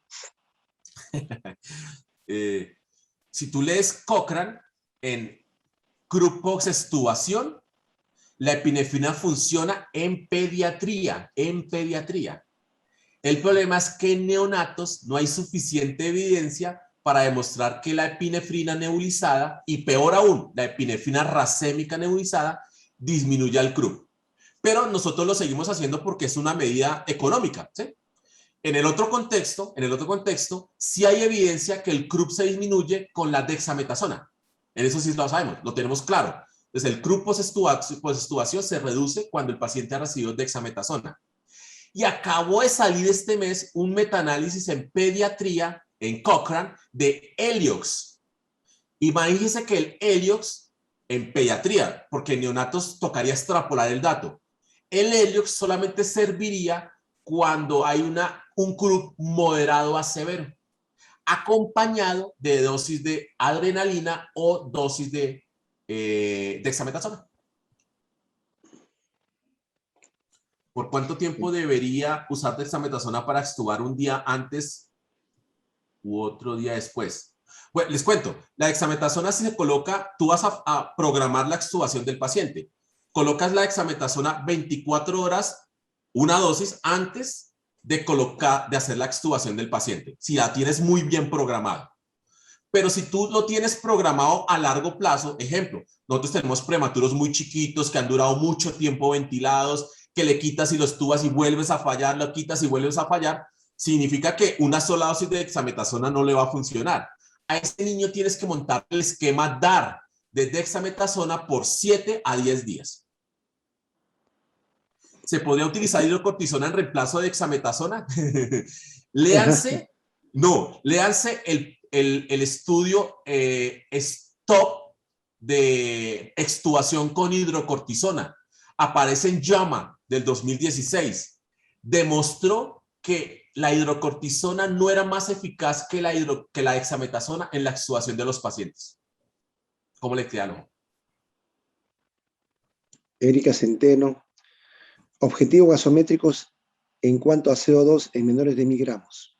CO2, recuerda que vimos los valores normales de CO2, entonces ese niño tendría que tener 45 a 55, si es menos de 1000 gramos, o como objetivo gasométrico. Sí. Y el pH cambia, ¿se acuerda que el pH lo toleramos hasta 720? Sí. Ana María Castro, en un paciente de 30 días de vida, un EKG, Un ecocardiograma. ecocardiograma de 31.2, peso 860 gramos, continúa en asistencia respiratoria mecánica con enfermedad intersticial severa, parámetros altos con pico de 20, PEP de 6, FIO de 90.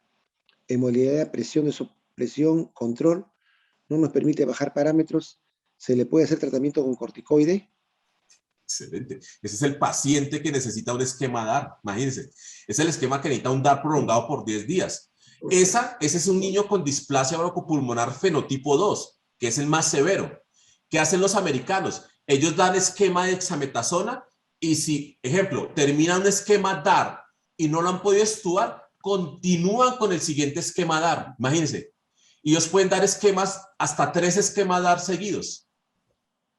Claro, ese es el día. Y la otra, les aconsejo para ese niño.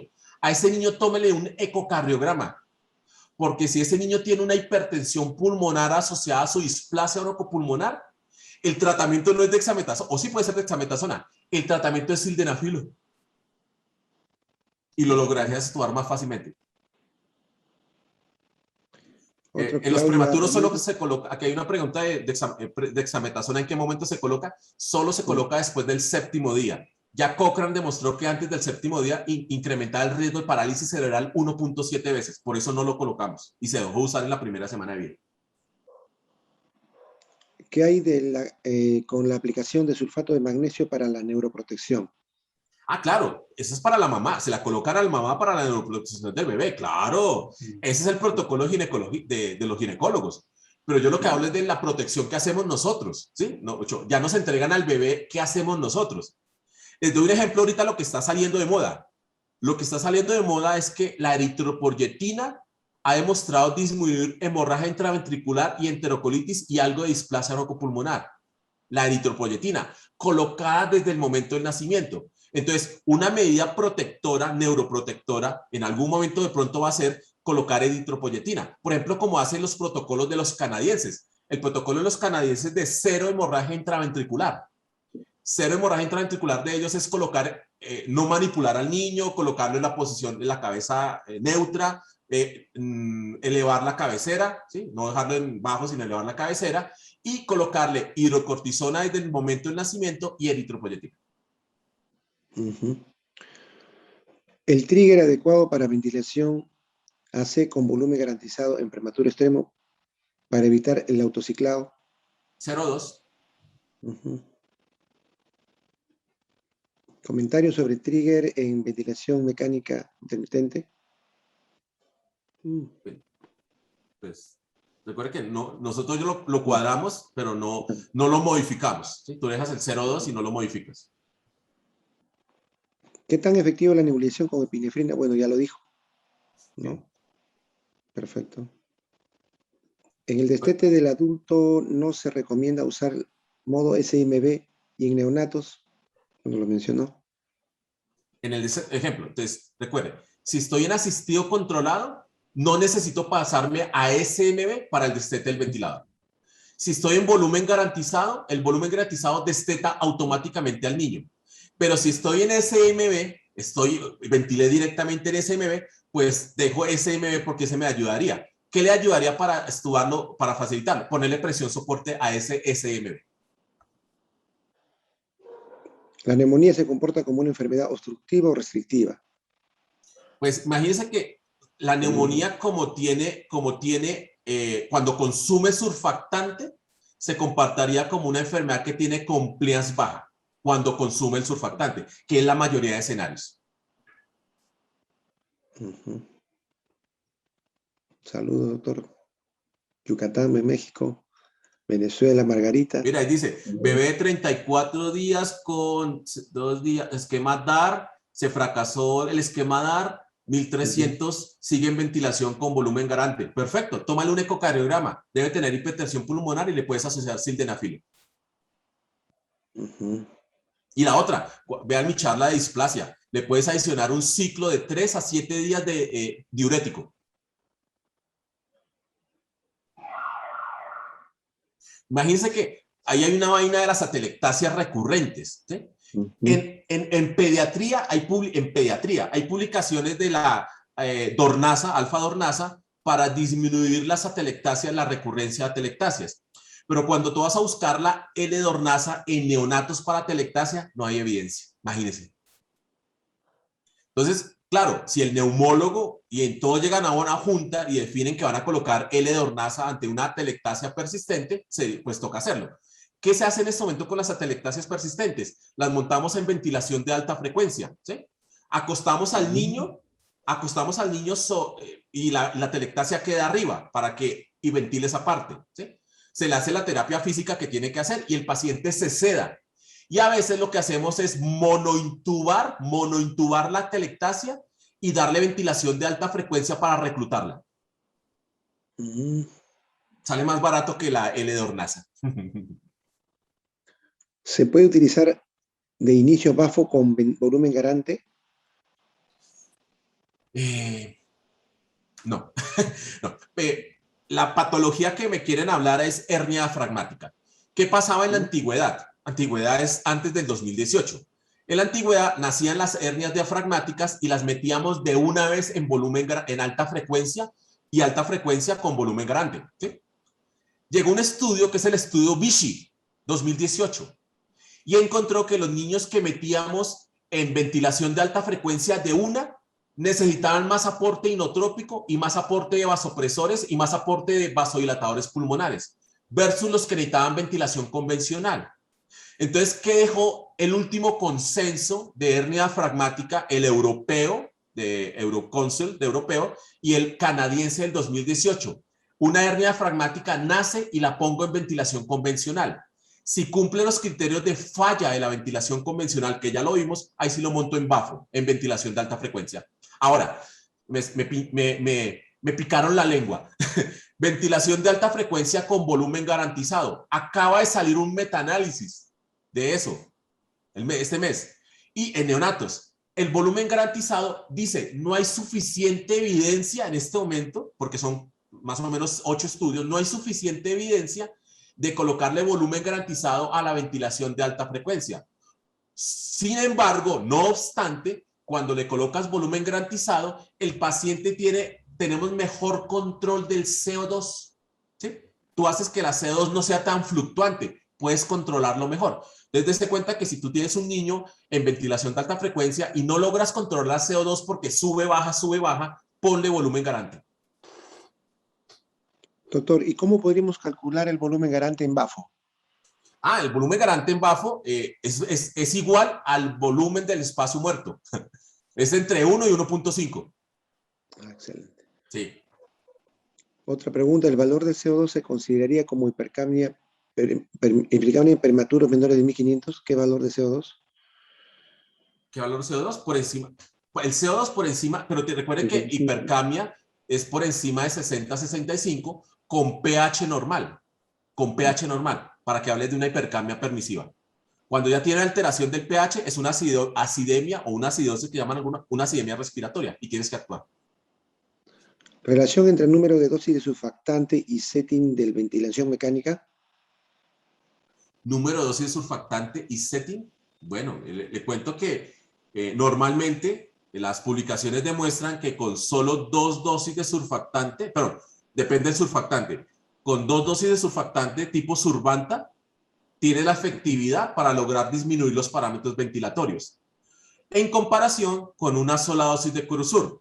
La evidencia mostró que con una sola dosis de Curosur, el 75 al 90% de los pacientes responden, pudiendo disminuir los parámetros ventilatorios en los siguientes 3 a 5 minutos. ¿Cuál es el efecto del bafo con volumen garante en hipertensión pulmonar? Si se dan cuenta, yo coloco volumen garante. ¿Para qué? Para poder controlar aún más el CO2, pudiendo controlar el delta de CO2. Si tú tienes una hipertensión pulmonar que se comporta como la tríada clásica de cianosis, la habilidad en la oxigenación con hipoxemia y acidosis mixta, y dentro de esa acidosis mixta es acidosis metabólica respiratoria, le cae perfecto el volumen garante. Pero si no tienes una acidemia respiratoria en esa hipertensión pulmonar, solamente es un trastorno en la oxigenación con una PA2 baja e hipoxemia, pues el volumen garante no le va a servir adecuadamente. Recuerde que el volumen garante es cuadrar el volumen corriente, significa que estamos tratando de cuadrar y modificar ese PCO2, PCO2. Si tú quieres modificar el PO2 en ventilación de alta frecuencia, pues tienes la FiO2 o el botón que se llama presión media en la vía aérea. ¿Qué diferencia hay entre volumen garantizado y ventilación por volumen? Entonces, volumen garantizado, ventilación por volumen es que yo cuadro el volumen corriente del paciente y el paciente va a recibir el mismo volumen corriente en todos los ciclos porque yo se lo cuadré. Siempre va a tener el mismo volumen corriente de 4 a 6 cc por kilo. Eso es volumen corriente. Volumen garantizado, yo cuadro el botón de volumen y el ventilador censa las respiraciones del bebé y le garantiza cuál es su mejor volumen corriente. Posiblemente en la siguiente respiración vuelva a colocar el que yo le coloqué, pero posiblemente el paciente necesite más y el ventilador le sube un poquito el volumen garantizado, ¿sí? O se lo baje un poquito. Entonces, si se dan cuenta que en el volumen garantizado el ventilador es inteligente y le cuadra a las necesidades del paciente. En cambio, en el otro es fijo, como pasa en los adultos, es fijo. Importante recordar que la modalidad de alta frecuencia no es la primera opción ventilatoria. Ah, eso lo dijimos, ¿sí? Estudio Vichy, 2016. ¿La dexametasona solo está indicada 24 horas previas a la extubación? Pues es que si tú colocas dexametasona a las 7 de la mañana y piensas extubar al niño a las 8 de la mañana, pues te va a fallar. Tienes que tener la vida media del producto. Y el producto actúa de 2 formas. Recuerda que hay una parte inflamatoria, antiinflamatoria, y hay una parte genómica que va al núcleo para actuar. Tienes que darle tiempo. Sugerencias para ventilar prematuro, tardío con coqueluche. Prematuro, tardío con coqueluche. Wow. Si se dan cuenta, el coqueluche tiene resistencias aumentadas, ¿sí? Al tener resistencias aumentadas, tendrías que tener un modo ventilatorio que tuviera tiempos inspiratorios prolongados, frecuencias respiratorias bajas y presiones bajas. Lo puedes utilizar en volumen garantizado o en asistido controlado. ¿Cómo se da el prematuro menor de 1500 gramos que hace tolerancia a fentanilo? ¿Usar morfina? No. Bueno, les digo. Entonces, si un paciente, tú quieres destetarle el fentanil, destetarlo, quitárselo porque ya está haciendo síndrome de abstinencia, la indicación son 2. O te bajas a un pequeño escalón que es la morfina, o te pasas de una a metadona tomada. ¿Sí? ¿Cuál es la opción que da la Academia Americana de Pediatría en su última publicación de abstinencia en el neonato? Irse para metadona. Esa es una. Ahora, si a ti no te ha funcionado el fentanil porque le estás colocando fentanil y no se seda adecuadamente el bebé, pues no tiene lógica colocarle una morfina que actúa sobre los mismos receptores mu que ya están ocupados por el fentanil. Tendrías que optar por otra alternativa. Si eres un recién nacido cercano al término o a término, optarías por midazolam, que es una buena alternativa. Pero si eres un recién nacido prematuro, tienes otra opción quitando el fentanil. Lo puedes quitar y cambiar por ketamina, por ejemplo. ¿Sí? Aunque hay mucha gente que no le gusta, pero la ketamina es una opción. Perfecto. A ver. ¿Por cuánto tiempo debería usar dexametasona para la extubación? ¿Un día antes y otro día después?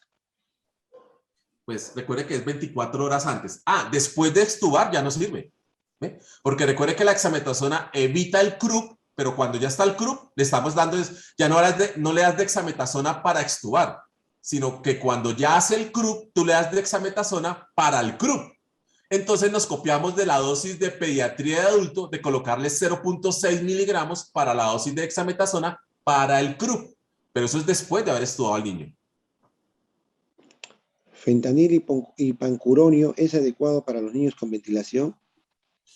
Una muy buena combinación. Cuando tú lees, por ejemplo, el manual de medicamentos español, que aparece en la página de ellos, rocuronio y pancuronio son los mejores relajantes. Imagínense, rocuronio y pancuronio. Y fentanil es el estándar para la sedación de los niños, fentanil. No colocamos infusiones de morfina, ¿sí? Recuerden, la morfina en los prematuros también produce hipotensión aparte, retención vesical, híleo y produce daño cerebral. Está establecido que produce apoptosis neuronal, la morfina en los prematuritos. Entonces, por eso no lo colocamos en infusión. Y pues el fentanil es el que tiene vida media más corta. Apenas suspendemos el fentanil, podemos ver el efecto de haberle suspendido el fentanil al niño. En cambio, la morfina se puede demorar hasta 30 minutos, hasta 3 horas en que pase el efecto. Doctor, en el caso de fentanilo, por ejemplo, si llegamos al máximo y no se ceda, estamos hablando ya de 5, podemos ir a midazolam. Si es a término o cercano al término, midazolam. Si es prematuro, métele ketamina en infusión. Y tengo una pregunta, doctor, ¿podríamos utilizar dexmetomedina, que es el Precedex? Sí y no. Sí, porque la evidencia demuestra que funciona en el periodo neonatal. Sí, funciona. ¿Cuál es el inconveniente? La FDA no tiene aprobado la dexmetomedina en neonatos. Y el análogo de INVIMA en Colombia, de la FDA en Colombia, que llama INVIMA, tampoco me lo tiene aprobado. Entonces yo tengo que justificarlo muy bien la dexmetomedina en los recién nacidos a término prematuros. Pero ustedes ven la evidencia y tiene buena evidencia. Lo único pequeño que uno encuentra es que produce un poquito de bradicardia. Pero eso cero estrés porque al niño lo pone con metilsantinas tipo cafeína y eso compensa la bradicardia. ¿Qué tipo de ventiladores ofrece el modo volumen garantizado? El SL, los SL y el Fabian. Fabián, sí. Sí, Fabian es muy bueno. Fabian es un ventilador económico que tiene muchas opciones. Te da asistido controlado, te da SIMB, te da volumen garantizado en las versiones. Y hay la versión que te da ventilación de alta frecuencia con volumen garantizado. ¿Se podría utilizar hidrocortisona en reemplazo de dexametasona? Sí, si no tienes otra opción, pero la que tiene más efectividad es la dexametasona. Léanse el artículo de este mes que aparece en JAMA del doctor Doyle, que es corticoides postnatales en displasia broncopulmonar. Me van a dar la razón, dexametasona. ¿Qué opina del uso de la nebulización con alfadornasa en neonatos ante las teledasias recurrentes posteriores a extubación? Ya vimos, recuerde que la Dornasa no tiene evidencia en neonatos, pero si la junta médica define que no hay ninguna otra opción, hágale. Pero recuerde que hay otras opciones: monointubación, ventilación de alta frecuencia, acostar al bebé, sedorrelajarlo, etc. ¿Cuál es el broncodilatador que sería ideal para la extubación? No, el broncodilatador no tiene evidencia en extubación. Wow, lo lamento. Tampoco tiene evidencia en displasia broncopulmonar, lo lamento. Tampoco tiene evidencia en bronquiolitis, ya lo vimos, lo lamento. Entonces, el broncodilatador solo sirve para el escenario de un niño que esté broncostruido. ¿Quién está broncostruido? el niño asmático, que realmente responde al beta 2, y el fenotipo de displasia broncopulmonar obstructivo. Ese niño que es un 40% de la literatura, ese niño podría, por ser obstructivo de fenotipo, podría utilizársele un broncodilatador tipo salbutamol o bromuro de patrón. ¿El esquema DAR incluye neonatos y pediátricos? El esquema DAR está hecho para neonatos. El esquema pediátrico es la dosis estándar de 0,25 miligramos por kilo día por 3 a 7 días. Es el esquema pediátrico. Es diferente. Recuerde que en neonato la evidencia dice que sea dosis pequeñitas y por poco tiempo. El niño pediátrico no tiene ningún problema casi con la dexametasona, pero mi neonato desarrolla hiperglicemia, hipertensión arterial, hipertrofia del ventrículo derecho, glaucoma, hipertensión intraocular, hipertensión intracerebral, por solo recibir dexametasona. Yo tengo que estar cuidando a mi bebé. ¿Qué opina del uso de nebulización con alfadornasa en neonatos ante atelectasias recurrentes posteriores a extubación? Ya lo vimos, ya contestamos esa Un 2 o 3 bebé veces. pretérmino ya de 34 días de vida, el día 2 esquema DAR se fracasa en ¿Ya lo has 3 visto? extubaciones. Recuerden, Ya, si fracasa un esquema DAR, puedes seguir los hasta esquemas 3 DAR. Sí, puedes seguir esquema DAR hasta que logres la extubación. Habitualmente no te pasas de 3 esquema DAR. ¿Por qué? Léanse la publicación de Cochrane del 2018 de corticoide postnatal. Se dieron cuenta que esquema prolongado de dexametasona, por ejemplo, sumar varios DAR, impacta en reducir displasia broncopulmonar. Un solo esquema DAR no disminuye displasia broncopulmonar, facilita la extubación del niño, pero varios esquemas DAR facilitan la extubación y aparte disminuirían displasia. El problema es que te la tienes que jugar con los efectos secundarios de tanto corticoide. Doctor, ¿y cómo se daría en este caso los 3 secuencias? ¿Así seguidas? 10, 10, Seguidas, 10? claro. Termina. Recuerde que el esquema DAR tiene una dosis de 3 días, después otra dosis de 3 días, después una dosis de 2 días, después una dosis de 2 días. Ahí está. Apenas terminas, vuelves a empezar. Dosis de 3 días, dosis altas de 3 días de 0,75 miligramos kilo día, después dosis de 0,5 miligramos kilo día por 3 días, después de 0,25 por 2 días, después de 0,15 por 2 días. Y así vas haciendo. Dese cuenta que el solo esquema DAR se autodisminuye, de hecho, se autocicla para bajar la dosis. Porque cuando tú tienes mucho tiempo dando un corticoide, te dicen que puedes bloquear el eje. Entonces la recomendación de cuando haces un esquema muy largo es empezar a disminuir la dosis en un 20 a 25%. El esquema DAR se autorregula disminuyendo esa dosis. ¿En qué momento se usa la cafeína? Para facilitar la extubación del niño en menores de 1.500 gramos y se coloca lo más pronto posible apenas nace. La colocas ahorita y vas a facilitar la extubación en los días en futuro. Doctor, ¿pero es factible colocar la cafeína en los primeros días de vida si es que está en ventilador mecánico si un niño menor de 1.500 gramos o 1.000 gramos? Pues es como colocar la nutrición parenteral. La cafeína se puede colocar. Doctor, ¿cuál es el plazo máximo para decir me demoré colocando la cafeína? Día 3. ¿Sí? Sabemos que la cafeína temprana antes del día 3 es mucho más efectiva que la cafeína después del día 3. Pero si se te acordó colocarle la cafeína al día 7 y no lo has podido extubar, pues dale el chance al bebecito. Pero la cafeína temprana facilita la extubación, menor de 3 días de vida. Perfecto. ¿Modificar el trigger dependiendo de los cambios de resistencia y compliance? Tratamos de no hacer eso. Tratamos de mantenerlo estándar. A no ser que se evidencie un autopip y una retención de volumen por las curvas de extensibilidad. ¿Se puede usar el volumen garantizado en el modo CMB? Sí, claro. SIMB más volumen garantizado es una opción buena. ¿Cómo se monointuba? Monointuba, entonces, la distancia del tubo, ¿se acuerdan que tenemos distancia del tubo? Que la distancia del tubo es la distancia nasotraqueal, nasotrago más 1 centímetro, esa le da la distancia. Tú avanzas 1 o 2 centímetros más el tubo, significa que queda monointubado hacia ese lado. Tomas unos rayos X y evidencias que está ahí. O la otra, lo monointubas a través de una fibro. Y la ventaja de la fibro es que monointubas y con la fibrobroncoscopia podrías hacer un lavado. ¿Cuántos días se debe usar sildenafil en caso de hipertensión pulmonar? La evidencia demuestra que cuando tú colocas sildenafil en hipertensión pulmonar, vimos en la charla, y tú ves que el paciente no ha mejorado, con 2 días de tratamiento suspendes el medicamento. Perfecto.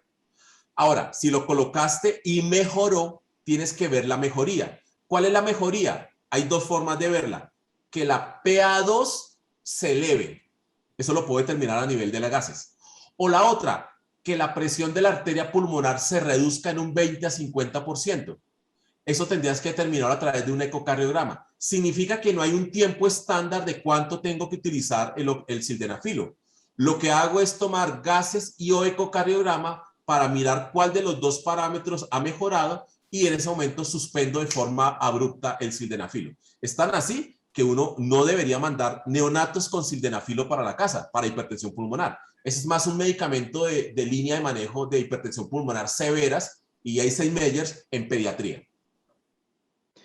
Doctor, en el caso de Perú, bueno, en provincias, nosotros la mayoría de hospitales no contamos con cardiólogos, pediatras o disponibilidad de ecógrafo. Nosotros más nos guiamos por la parte clínica, pero ¿qué tanto sería conveniente para el uso de sildenafilo? Claro, pues guíense por la oxigenación a través de los gases arteriales, ¿sí? Entonces el niño tiene una PA2 muy baja, le colocas sildenafilo, ejemplo, PA2 de 40, eso es malo, o 30, eso es malo, y tiene hipertensión pulmonar. Le colocas sildenafilo y la PA2 sube más de 20 milímetros de mercurio. ¡Súper! Esa es la respuesta. Esa es la respuesta. Cuando tú veas que está con esa dosis, el paciente ya mejoró los gases y luego mejora clínicamente. ¿Cuáles son las mejorías clínicas del paciente? La mejora clínica es que disminuye la cianosis, disminuye la dificultad respiratoria, logras bajar los parámetros ventilatorios y aparte disminuyen o desaparecen los episodios de labilidad en la oxigenación. Cuando ves que ha mejorado la clínica, puedes volver a tomar unos gases. Si el paciente ya tiene PA2 por encima de 60 o 80, ese paciente está volando. Podría suspenderle el sildenafilo de forma clínica, sin un ecocardiograma. Perfecto. Un paciente con drenaje venoso anómalo, ¿qué modo ventilatorio sugiere y qué parámetros mientras recibe prostaglandinas? Drenaje venoso anómalo total, cursa con hiperflujo pulmonar, hace edema pulmonar.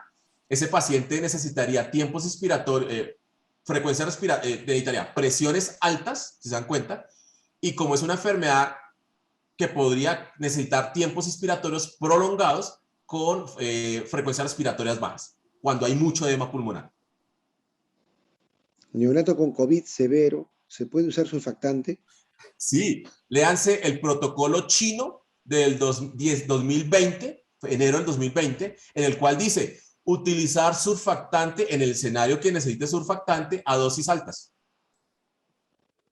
¿Cuánto y cuándo usar presión de soporte en modo SIMB?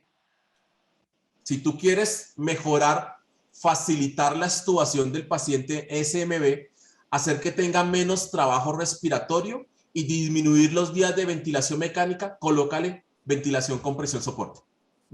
O colócale soporte a ese SMB. Para usar el volumen garante, ¿se debe iniciar con PIP limitados según peso?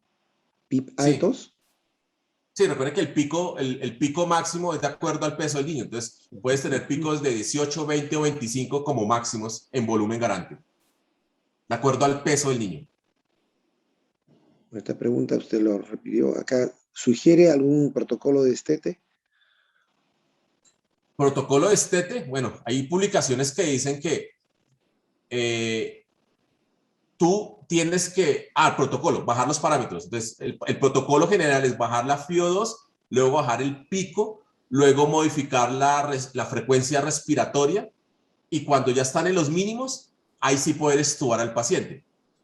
Este es el protocolo de estete para lograr extubar al paciente y facilitarías eso colocándole cafeína al paciente. Pero recuerda, si el paciente está en volumen garantizado, el solo paciente va a tener el esfuerzo respiratorio propio y el ventilador te va a decir en qué momento lo puedes bajar, porque no hay necesidad de hacerle estete a través de volumen garantizado, porque el volumen garante, recuerde que reconoce el volumen corriente del bebecito y a medida que lo va reconociendo, pues lo va bajando diciendo que el paciente ya no está necesitando tanto. Y lo vigilas a través de gases arteriales. Neonato de 30 semanas con 900 gramos, ¿se puede administrar cafeína desde el primer día? Sí, claro. Claro, No, la no. cafeína no tiene contraindicación Ok. en menores de 1500 gramos. Pues no tiene contraindicación en general. 18 días de vida, 26 semanas en alto flujo. ¿Cuándo es lo ideal? ¿Cuánto es lo ideal del CO2? El deseo es ideal ¿para qué niño, perdón? Me dijeron. Aquí dice 18 días de vida y 26 semanas. 26 semanas. En Pero alto, recuerde que en alto el flujo. DCO2 depende, se maneja entre 68 y 90 y algo. Ese es el que habitualmente maneja. Y recuerde que el DCO2, uno puede hacer la fórmula fácil. El DCO2 es los hertz multiplicados por el volumen corriente al cuadrado. Ujú. La aminofilina también se puede usar para extubación. ¿Cuál sería la mejor recomendada, cafeína o aminofilina? Lo dicen todos los metaanálisis. Cochrane 2016 dice que la cafeína es mejor que la aminofilina para extubar al paciente. No lo digo yo, lo dice un metaanálisis. Prematuro menor de 1 kilo o menor de 28 semanas. ¿Siempre se tiene que pasar a ventilador o puede estar en CPAP? No, imagínense, hay bebecitos que nacen y nacen con buen esfuerzo respiratorio, niños que han tenido todos los controles prenatales, no tienen ninguna morbilidad por parte de la mamá, tienen las dosis de maduración, las 2 dosis mínimos de maduración. Esos niños podrían, si su esfuerzo respiratorio en el momento del nacimiento da, imagínense, yo lo reanimo y de la reanimación queda con solo dificultad respiratoria y no logra saturación de su objetivo. Lo dejo estabilizándose en CPAP. Claro, claro. Eso lo hacen los americanos. Lo que pasa es que nosotros no tenemos esa política, no tenemos esos casos, porque nuestras mamás llegan sin controles prenatales. Llegan al último día, llegan con infecciones, llegan con coramnionitis, llegan con triple I, coramnionitis o infecciones urinarias. Y aparte, solo alcanzan a recibir una dosis de maduración antes de nacer el bebé. A ver, pues ese bebecito no va a necesitar ventilación, obvio. ¿Ha observado estudios sobre disminución de ROC con el uso de cafeína? Disminución de Uso de ROC. cafeína, sí. No. Bueno, le cuento. Si usted lee el artículo de la doctora Barbara Smith, que aparece en New England Journal of Medicine del 2016, en ese estudio demostró que los niños de su grupo que recibían cafeína tenían menos retinopatía de la prematurez. Excelente. Bien, doctor, creo que hemos visto. ¡Wow! Me bombardearon, ustedes me bombardearon. Sí, excelente. Parecen residentes, pregunte. Espero poder aclarar, claro, hay muchas dudas, hay más, claro. A mí me fascinaría algún día hacer una charla así y uno sentarse y que la mayor cantidad fueran preguntas, ¿sí? Hacer un panel de gente muy dura, se sienta, ahorita virtualmente se puede hacer, y el público va mandando preguntas, va mandando sus dudas sobre ese tema y uno va contestando y va mostrando su experiencia y lo que dice la evidencia. Yo muestro mucho lo que dice la evidencia, ¿sí? Porque mi experiencia, pues realmente como neonatólogo son 12, 15 años, no es mucha, pero pues la trato de compensar viendo la evidencia que hay actual. Definitivamente, doctor, usted explica es muy didáctico y de verdad que nos fascina mucho escuchar sus ponencias y todo ha quedado muy claro. Lo que parece tan difícil se ha hecho muy sencillo. Muchas gracias, doctor, la verdad. Muchas gracias una vez más, por apoyarnos a alimentar el conocimiento con los niños, con los neonatos. Agradecer en nombre de mi hospital, el Hospital Regional de Chimbote. Oiga, Y invíteme. esperamos contar con usted, doctor. Inclusive pensábamos que usted iba a venir a Chimbote, pero creo por motivos personales no pudo. Pero sé que en una próxima oportunidad usted estará con nosotros. Sí, apenas Muchas pase gracias esto a de todos. COVID, apenas pase el COVID bien, estaremos por allá visitándolos. Excelente, doctor. Una vez más, muy agradecido. Felicitaciones.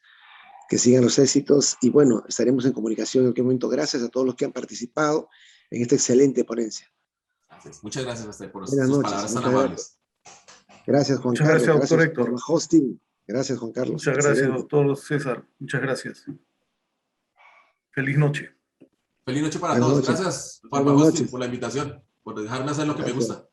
Gracias, Juan Gracias a usted, Carlos. doctor. Gracias, Muy doctor amable. Romero. Felicitaciones. Gracias. Buenas Chao. noches.